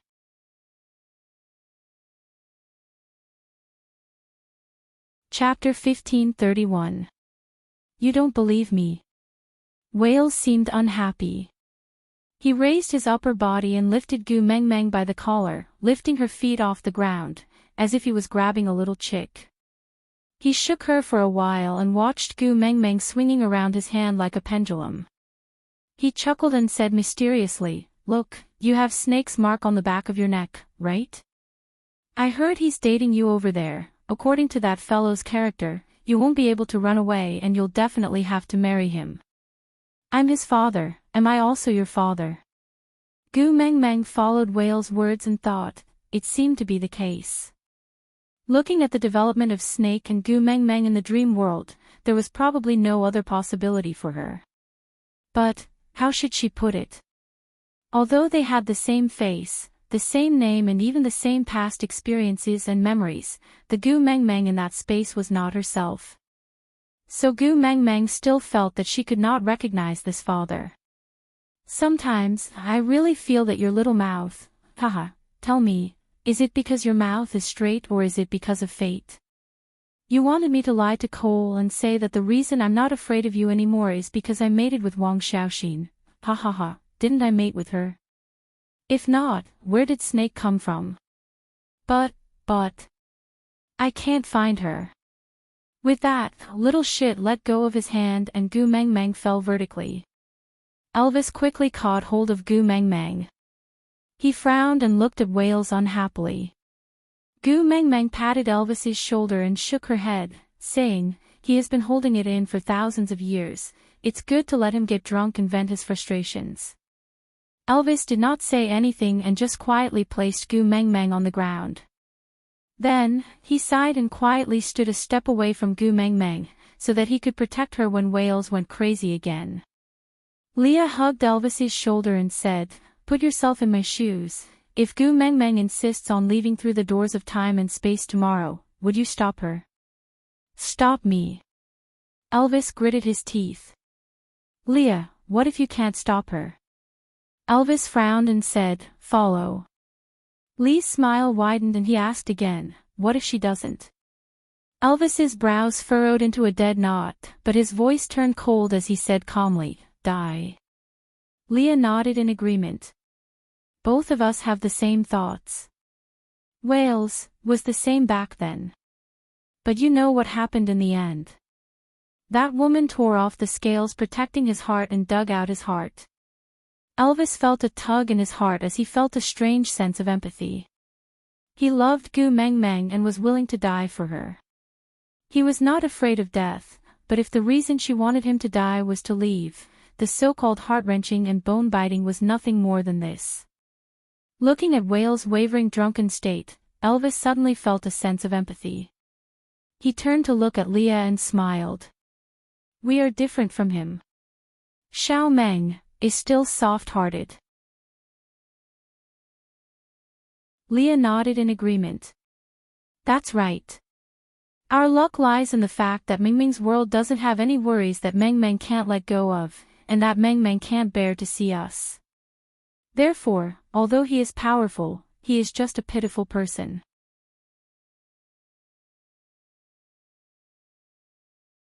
Chapter 1532. Leah was taken aback and instinctively looked at Gu Meng Meng. Standing behind Wales, Gu Meng Meng also tilted her head and pointed at her own nose, saying, "I told him." Wales turned back with a sharp gaze, scaring Gu Meng Meng so much that she shrank her neck. He did not ask anything and Gu Meng Meng confessed herself, saying honestly, "The beast deity told me." Gu Meng Meng repeated the version of the story that the beast deity told her about Wang Xiaoxin and Wales, word for word. Then, she looked at Wales quietly for a while before asking, "What's wrong?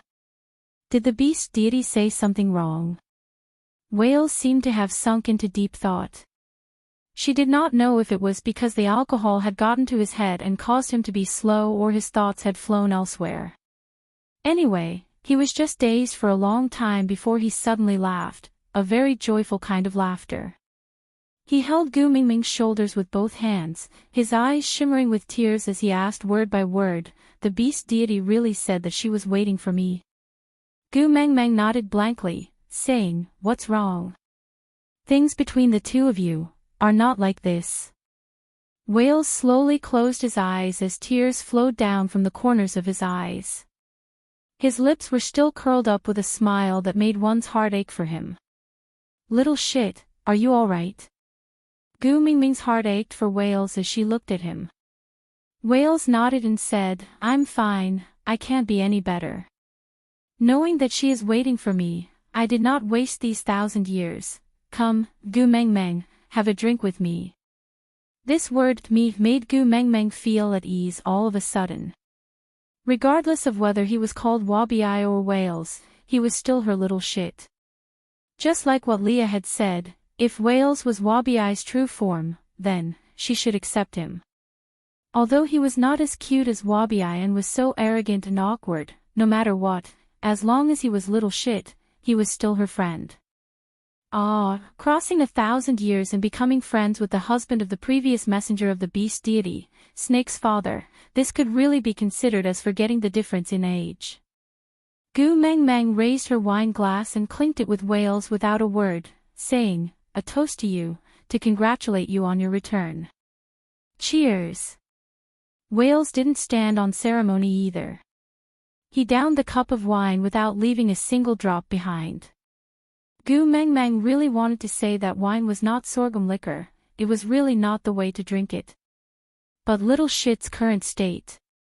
Forget it, as long as he's happy drinking, why bother with the method of wine tasting? Being carefree was the most important thing. Wales hugged Gu Mingming's neck and said in a brotherly manner, "Gu Tu Meng, help me do something. In the future, I will help you even if I have to go through mountains of daggers and seas of fire, alright?" Gu Mengmeng smiled. This Wales acted so cold when he came back, but after a few barrels of wine, his little shit nature was revealed. If she had known this would happen, she wouldn't have worried about him in the morning. She should have just fed him 2 buckets and see if he would still be so arrogant. However, as long as little shit could come back, she would not be angry at him. After all, when she first inherited Snake's memories, her personality changed for a long time. Little shit had only been awkward for half a day, so he could be forgiven. So Gu Mengmeng raised her head and said in a very righteous manner, "What's our relationship? Was there even a need to talk about this? Tell me, what do you want me to do?" Little shit chuckled and said, "To seduce Cole."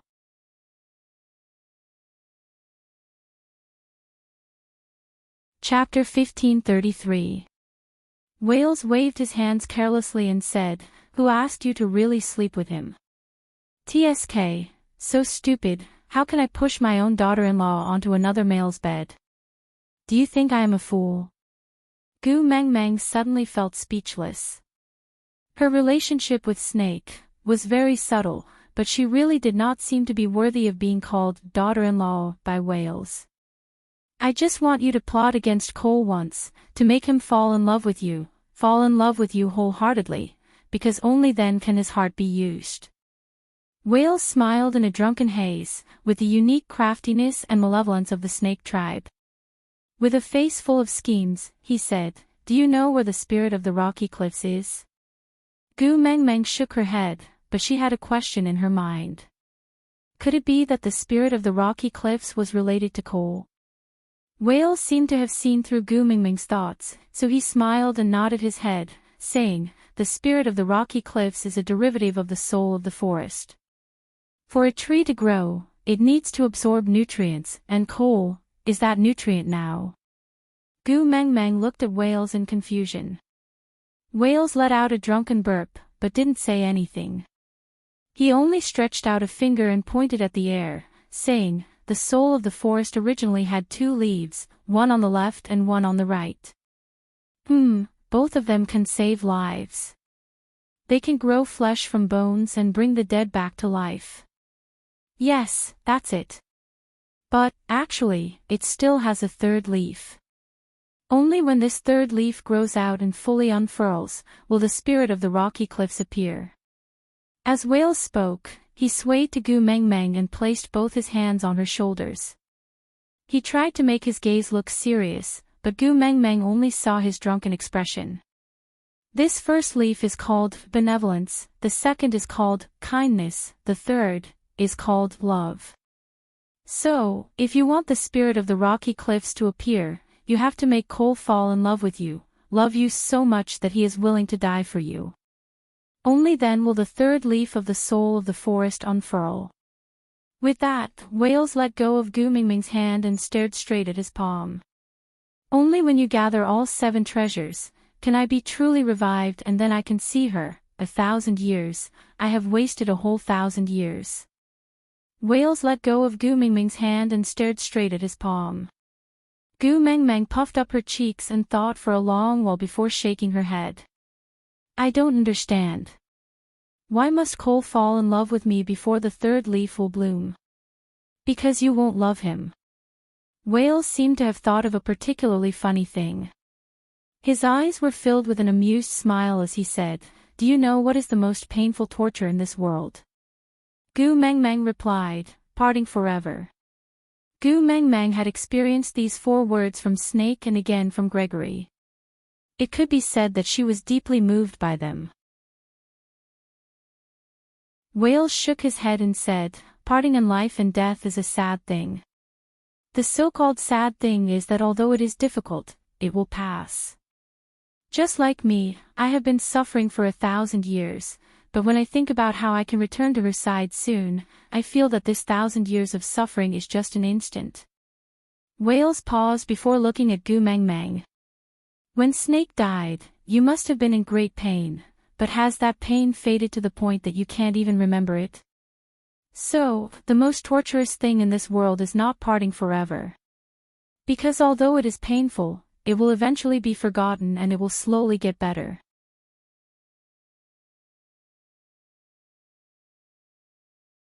Chapter 1534. Wales laughed coldly and said, "You can't get what you want." Gu Mengmeng was taken aback and did not understand what he meant. Wales said, "As long as Cole falls in love with you and you don't love him, this torture will stimulate the growth of the 3rd leaf of the soul of the forest. The more painful he is, the faster the leaf will grow. When the 3rd leaf fully blooms, his heart, which is used as nourishment, will be sucked dry and become as hard as a rock, becoming the spirit of the rocky cliffs." Gu Mengmeng frowned and her heart was filled with lingering fear. Not because of anything else, but because the soul of the forest had been placed on Qishuan's body from the start, Gu Mengmeng's brows were tightly knitted together. She had always thought that the 7 treasures were all life-saving items and did not expect the 3rd leaf of the soul of the forest, which represented life force, to be such a deadly thing. Then when Cole placed the soul of the forest into Qishuan's body, did he know the truth or was it an accident? If he knew, why did he then place the soul of the forest into his body? If he did not know, impossible, Cole's understanding of the 7 treasures was far above Gu Mingming's. He could not have placed the soul of the forest into Qishuan's body without knowing anything. So, Cole must be plotting something.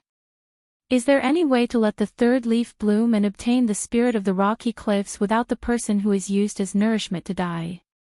Gu Mengmeng asked.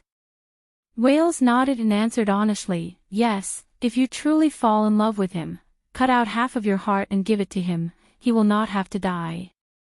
After Wales finished speaking, he laughed and looked at Gu Mengmeng, asking, "Do you know? If you fall in love with Cole, cut out your heart to continue his life." Gu Mengmeng shook her head and said, "No." Wales nodded approvingly and said, "So, Cole is dead for sure." Gu Mengmeng was not as optimistic as Wales. She could not understand Cole's motive for doing this. She did not believe that someone like Cole would risk his life for no reason. Could it be that Cole was so naive to think that Gu Mengmeng would cut out her heart to save him? Yes, because Qixuan's life was tied to his. Gu Mengmeng might really cut out half of her heart to give it to Cole for her son. But the problem was that there was an important prerequisite for such a life extension: she had to truly fall in love with him. This is even harder than cutting out the heart. Gu Mengmeng sighed and said, I feel that Cole should know the secret of the third leaf of the soul of the forest, and he knows very well how much I want him to die. Under such circumstances, it is impossible for him to fall in love with me and allow the third leaf to grow. Wales shook his head and said mysteriously, Do you know why he hid Oritin? Gu Mengmeng shook her head. Wales shrugged his shoulders and chuckled, because he was eavesdropping outside yesterday. He heard the sounds of you and Elvis mating, so he was angry, jealous, and went crazy. He didn't dare to be impudent in front of you, so he vented his anger on Oritin, who was alone. Wales nodded his head seriously, indicating that what he said was the truth. Then, he said softly, Let me tell you another secret. When I hit him, the snake's tail was stuck into his chest, the third leaf had already sprouted a bud, so I only crippled him and didn't kill him. Gu Mengmeng stared at Wales, dumbfounded. Wales nodded his head seriously, indicating that what he said was true. You mean? Gu Mengmeng felt as if she had swallowed a fly. Wales nodded and said, Cole loves you, he loves you so much that he is twisted, so ferocious, so much that he can't see the light of day, but he really fell in love with you. Digression.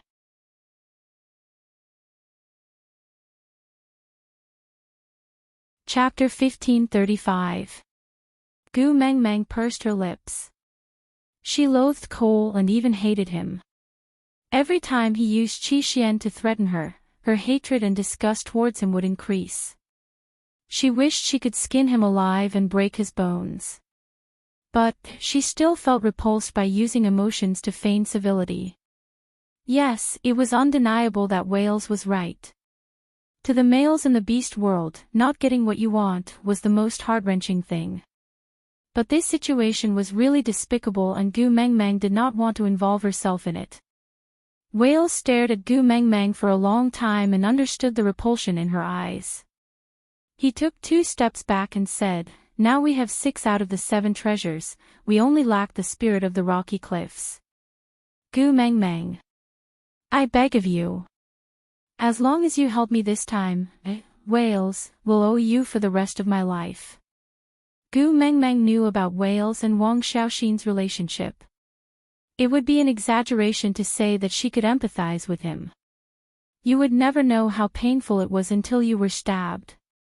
When the beast deity first told her this story, she already felt that Wales was very pitiful. After knowing that Wales was little shit, this feeling was magnified by many times. Little shit was an important friend of hers. She could not bear to see him go through a love crisis and return after narrowly escaping death, only to repeat the same mistake and fail on the verge of success. She could not bear to see him fail on the verge of success. But, is there no other way to get the spirit of the rocky cliffs? Gu Mengmeng asked. Wales shook his head with a bitter smile and said, If the second leaf of the soul of the forest has not bloomed, then we just need to change the provider. For example, the birdman on the Moda Mountains is very suitable. Unfortunately, the second leaf has already bloomed and the soul of the forest has already fused with Cole. There is no way to retrieve it. Gu Mengmeng, you need to be moral towards good people. Why can't you do it to Cole? I know you don't like to make use of other people's love. Wales looked at Gu Mengmeng with pleading eyes. He said word by word, but you have not done anything up till now. Isn't he still using his filthy thoughts to love you? Let me tell you, I am too familiar with the way Cole looks at you. I have seen this look countless times 1,000 years ago. It is a crazy obsession, a twisted possessiveness and a sick desire. Even if you don't do anything, he won't let you go. Orating was just the beginning. He had used harming the people around you to warn you not to disobey him and not to anger him. What about next time? Who could it be? Hede and his brothers. Sandy. 16 golden hairpins. Or Leah, Elvis, or anyone else who can coerce you. Wales held onto Gu Mingming's shoulders with both hands and stared into her eyes. He said solemnly, if you want to protect the people around you from harm, the best way is to strike first. Give him the illusion that there is hope between you and him. In order to maintain this hope, he will not dare to act rashly and hurt the people around you. What you have to do is not to take the initiative, not to refuse, and not to take responsibility. When his hopes climbed to the peak, you could crush his hopes ruthlessly. As long as you were ruthless enough, the third leaf would definitely bloom. At that time, I can be with her again, and you can get rid of him completely. Other than Cole, no one will be hurt.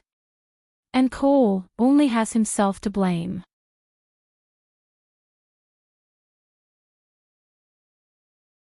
Chapter 1536. She could not tell if it was because the purity of Sandy's wine was too low, or because Wales had the previous experience of drinking too much, so he could drink more than before. This time, he drank almost all the wine by himself, but he did not act crazily like the previous time. He just became more talkative, and his emotions became more agitated. Gu Mengmeng returned to her room and lay in between Elvis and Leah. Her two large tails covered her body, and she rubbed them from time to time. She stared straight at the ceiling, thinking about Wales' words. Leah and Elvis both knew what she was upset about, but Elvis was not good with words, so he did not say anything. He just gave Leah a look, indicating for him to comfort Gu Mengmeng. No matter what her decision was, they would support her. It was just that their hearts ached for her to be so upset. Leah gently tidied the stray hair on Gu Mingming's forehead. He said gently, Mengmeng, actually, Elvis and I do not support this honey trap. Gu Mengmeng looked at Leah, waiting for him to continue. Leah smiled. In the beast world, any problem should be solved by the males. Let's not talk about the fact that we at least have Elvis who can fight Cole to a draw. Even without the Beast King, the two of us should be the ones trying our best to mediate with Cole. There is no reason to push you out. Gu Mengmeng turned sideways and hugged Leah. She buried her face in his chest and said softly, I don't mind this. Leah patted Gu Mingming's back gently. I know you don't mind, but Elvis and I are also very embarrassed to always hide behind a female. But now is not the time to care about our pride. Of course, I can set up a trap for Elvis to kill Cole, and you don't even have to dirty your hands. But if the 7 treasures don't appear and Cole dies, then Qi Xian will definitely be buried with him. You can't bear to let Qi Xian go, and that is why we are holding back. Gu Mengmeng pursed her lips and nodded. I know, if I can be heartless and not care about Qi Xuan's life, you and Elvis will not have to be held back by him. But I really can't bear to sacrifice 2,000 to kill 1,000 enemies in the beast world. As long as I can achieve my goal, I will not care about the cost. Qi Xian is my flesh and blood. I can't bear to part with him. Leah kissed Gu Mingming's forehead and said, we know you can't bear to and we won't do anything that will make you sad. Hence, Whale's suggestion seemed to be the only beneficial solution for now. Only then can the 7 treasures appear. Not only can it protect Qi Xian, but it can also stop Cole's crazy idea. Wales can completely revive Gu and Gregory can also return. At the same time, it can also fulfill the 1,000-year relationship between Wales and Wang Xiaoxin. It can be said that there are many advantages and no disadvantages. Leah sighed and gave a self-mocking smile as he hugged Gu Mengmeng even tighter. He said, we all understand the logic, but I can no longer analyze everything clearly like I did 4 years ago and use logic to make the best choice. Mengmeng, I can't bear to see you suffer, not even a little bit. So if you don't want to do it, then don't. In any case, I'll be happy if that door never opens. Otherwise, I'll always feel uneasy. I'm afraid that if you walk through that door, I won't be able to find you again.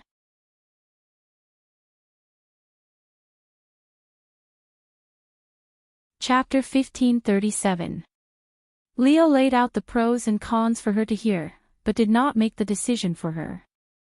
Leo was telling her that no matter what her final decision was, he and Elvis would support her unconditionally, and would help her deal with the aftermath as usual.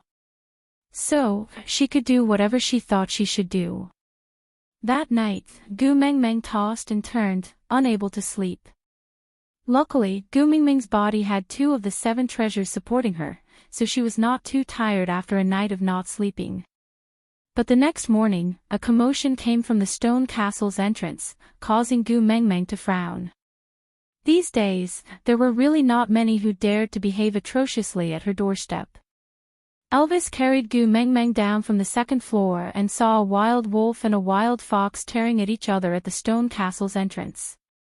The scene was bloody, violent and strange. It was as if a Samoyed and a husky had both contracted rabies and were biting each other to death. But the wild wolf and the wild fox's battle was much more violent, and the scene was even more chaotic. Fox King is so imposing. Did you come to my doorstep to bully me? Gu Mingming's lukewarm words successfully stopped the battle. The wolf and the fox bared their fangs to intimidate each other, and slowly retreated to the sides under the orders of their respective kings. Cole's face was pale, and even though the wounds on his body had mostly healed, he still looked miserable. It was obvious that little shit had not been merciful yesterday. If not for the fact that the soul of the forest had a 3rd leaf on his chest, little shit would have killed Cole in a moment of hot-headedness without caring about Qishuan's life. Cole could be considered lucky to have escaped this calamity. "Ah, Gu, you went to visit me yesterday, right?" Cole's eyes seemed to be able to automatically block out everyone else, and only look at Gu Mengmeng. His smile was deep and sickly, and his voice was filled with anticipation and carefully trying to please her. Gu Mengmeng took a deep breath without anyone noticing, and nodded. "Yeah, I was stopped." A smile bloomed on Cole's face, and he was overjoyed. "I have already killed the person who stopped you. I skinned him to make a cloak for you. You can wear it this winter. I have already given the order that no matter when, as long as you want to see me, no one will dare to stop you." The one who stopped her was an orc, not a wild fox. Gu Mingming's stomach churned and she frowned unhappily. "Don't you know I went to settle scores with you yesterday?" "I know." Cole was still smiling and answered matter-of-factly. "If he didn't stop me, you might not be alive to talk to me today." But Cole was unconcerned. He just took a step forward and said, "Who knows? Maybe you couldn't do it when you saw how badly injured I was yesterday. He caused me to lose a chance to show weakness in front of you and gain your pity." Gu Mengmeng laughed coldly in her heart. Cole really could not differentiate between friend and foe. She was a person who wished for nothing more than for him to die. She could dig a bloody hole in his chest without blinking an eye. Even a fool could tell that the person who stopped her yesterday was sincerely protecting Cole. Otherwise, who would dare to stop 2 beast kings? "Tell me, why are you here today?" Gu Mengmeng pointed at the ground full of wolf foxes' corpses and said, "Surely you didn't do this just to dirty my place."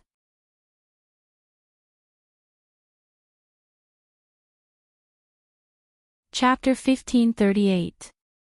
Gu Mengmeng looked down at the ground littered with wolf and fox corpses. She frowned at Cole and asked, "This is the food you prepared for me?" Cole nodded and smiled. His "you don't have to be so touched" expression made Gu Mingming's teeth itch. "Don't you know that I don't eat snakes, wolves and foxes?" Gu Mingming's face was filled with impatience and sarcasm. Cole seemed to be surprised. He looked at Leah with a questioning gaze. Leah nodded in reply. Cole looked at Gu Mengmeng with a look of realization and said, "Because of your partner's race, you will also be gentle towards wild beasts. But Gu, as the messenger of the beast deity, if you take the lead in not eating wolves and foxes, then others will not dare to offend you. This way, foxes and wolves will overpopulate and lack natural enemies. Maybe in the future when you walk outside the tribe, you will see wild wolves and foxes running everywhere.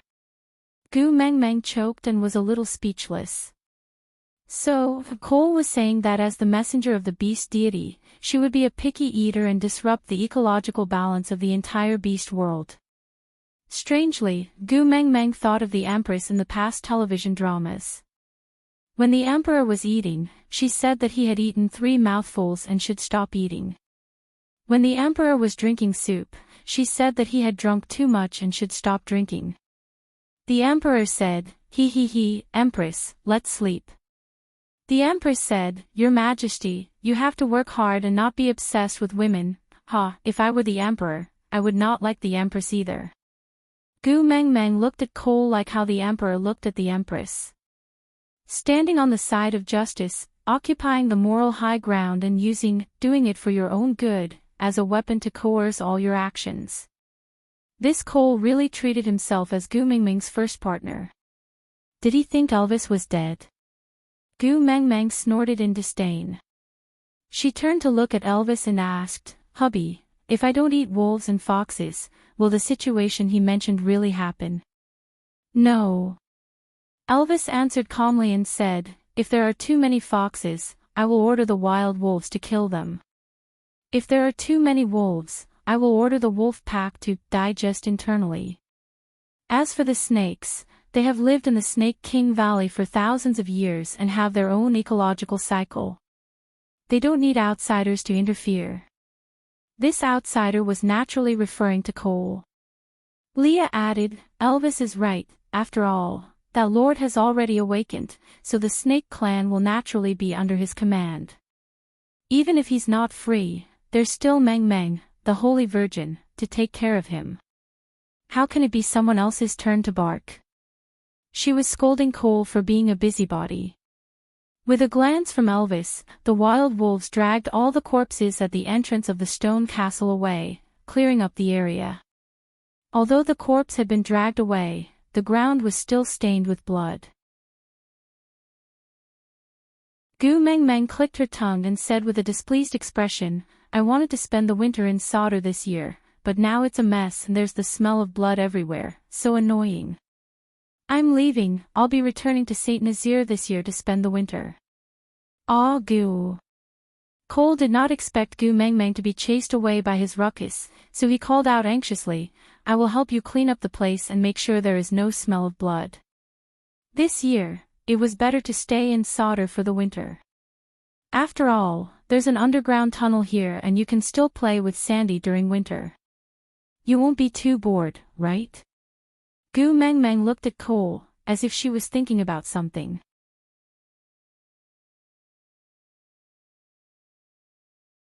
Chapter 1539.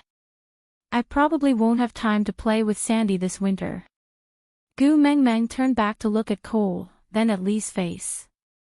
She smiled shyly and said, I have the love of the sky and Leah has agreed to let me give birth to a nest of little foxes to play with. Cole's eyes reddened in an instant. He grabbed Gu Mengmeng's wrist and squeezed out a sentence through his teeth, If you want to give birth to foxes, I will give birth to them with you. You are not allowed to mate with others. Gu Mengmeng glanced sideways at Cole, then looked at her wrist and chuckled, Cole, are you mistaken? You are not even my male, how can it be your turn to give birth to children with me? As long as you are willing, I will be your male. Cole looked at Gu Mengmeng with a ferocious stubbornness. Gu Mengmeng struggled to no avail but she was not angry. Instead, she smiled and asked Cole, You are a stray beast, how can you be my male? Even without the mating mark, I can still impregnate you. Maya and Miranda are the best proof. Cole defended himself because he felt that Gu Mengmeng's words had a hidden meaning, as if she was giving him a chance. Hence, he tried his best. He wanted this chance, a chance to stay by Gu Mengmeng's side. Gu Gu Mengmeng sneered. Her clear eyes were filled with sarcasm and disgust. Don't you know that I have misophobia?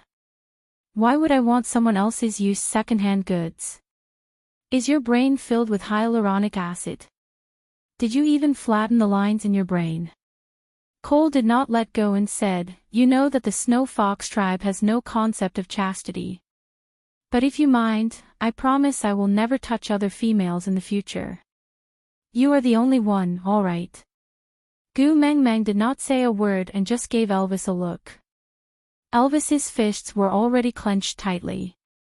Receiving Gu Mengmeng's signal, he raised his sharp claws and slashed at Cole's wrist. Cole's hand was broken by Elvis before and he was traumatized by it. So when Elvis raised his claws, Cole immediately let go. Gu Mengmeng moved her wrist and chuckled, how much do you like me? It's just so, you let go when Elvis just moved his fingers. With that, Gu Mengmeng wrapped her arms around Elvis's neck, hubby, let's go. Elvis's gaze was fixated on Gu Mengmeng's face, not even giving Cole a look of disdain. He kissed Gu Mengmeng's little nose dotingly and said, all right.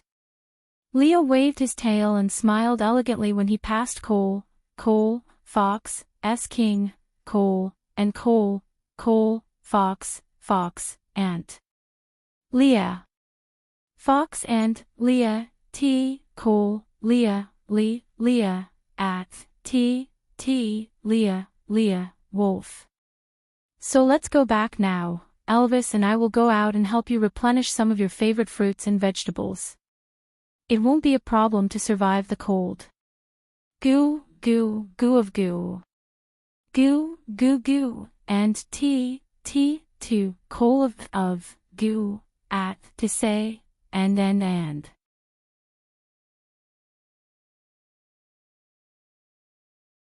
Chapter 1540. Gu Mengmeng could not understand Cole anymore. She patted Elvis's shoulder, gesturing for him to put her down. Elvis did so. Gu Mengmeng took 2 steps towards Cole and tilted her head to look at him. Do you know what price you have to pay to obtain the spirit of the rocky cliffs? I do.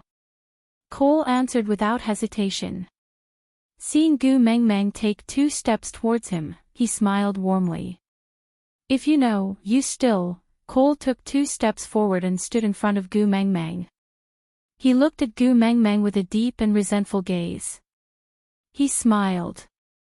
Gregory also knows what price you have to pay to obtain the love of the sky.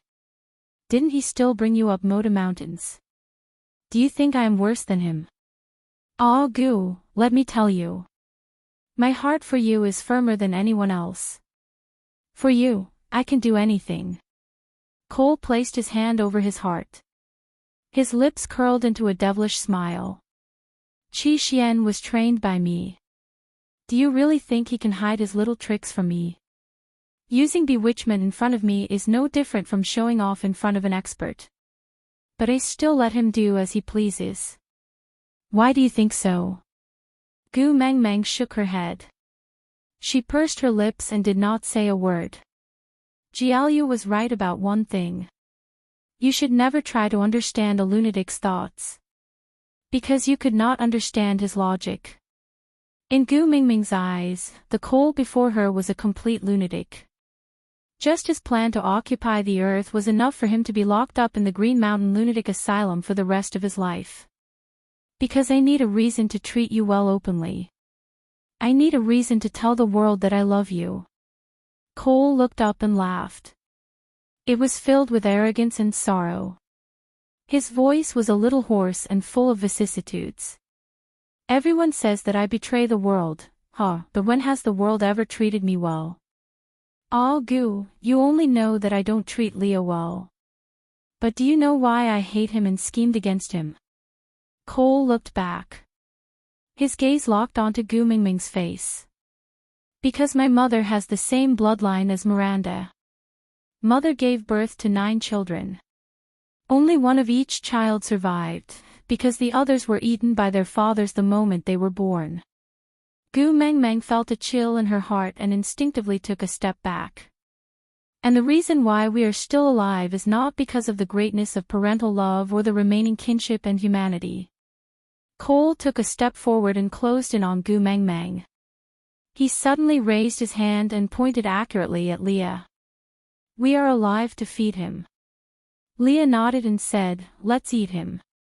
What? Gu Mengmeng stared at Cole in disbelief. Accident. Cole smiled bitterly and shook his head. He pointed at Leah and slowly wrapped his arm around Gu Mengmeng's waist. Finally, he hugged her once, and she was so shocked that she forgot to struggle. Cole started to understand why Leah dared to reveal such a tragic and unbearable past in front of her. It was because only by tearing open his festering scars and letting her see his bloody scars, would he be able to obtain her gentleness. And the tiny Gu Mengmeng had infinite warmth. As long as he hugged her like this, the heart-wrenching pain would be alleviated.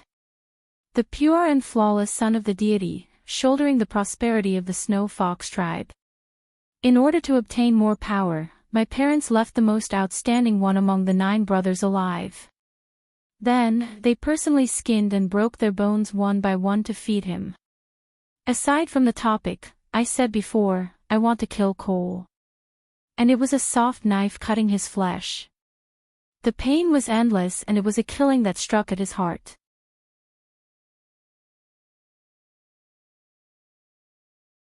Chapter 1541. Gu Mengmeng widened her eyes and suddenly turned to look at Leah. Lee's face was also as pale as a sheet. He took 2 steps back and shook his head with much difficulty, expressing his disbelief. Cole turned Gu Mengmeng's body and pressed her back tightly against his chest.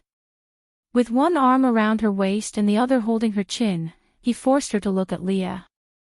He pressed his face against her ear and said seductively, like a snake demon bewitching Eve, word by word, otherwise, how do you think a 9th Highness who only knows how to research witch doctor spells and has no actual combat experience could rise to the 3rd level? Those brothers who suddenly disappeared, where did they go? Lee's face turned paler. When he was still the 9th Highness, he was the pride of the entire Snow Fox tribe. His meals were all taken care of by professionals, and the food was all processed and served to him. There was no skin, fur, or broken bones in the food. The raw blood was also sent up in stone bowls. As for those brothers, in the beast world, it was normal for males to die in battle, so he did not think much about the death of a brother every 1 or 2 years. But now that Cole mentioned it, he recalled the crucial period of his level up. It really matched the time when his brothers disappeared. Ugh! Leah suddenly turned around and vomited while leaning against the wall. Leah had said before that he was not a kind person. All his gentleness and kindness were only given to Gu Mengmeng alone. He killed people like flies and never showed mercy. He placed everyone on the chessboard and calculated every possible move without regret.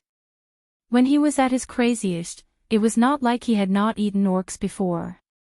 But his own brothers, biological brothers, he was actually cut into pieces by his parents and brought to him.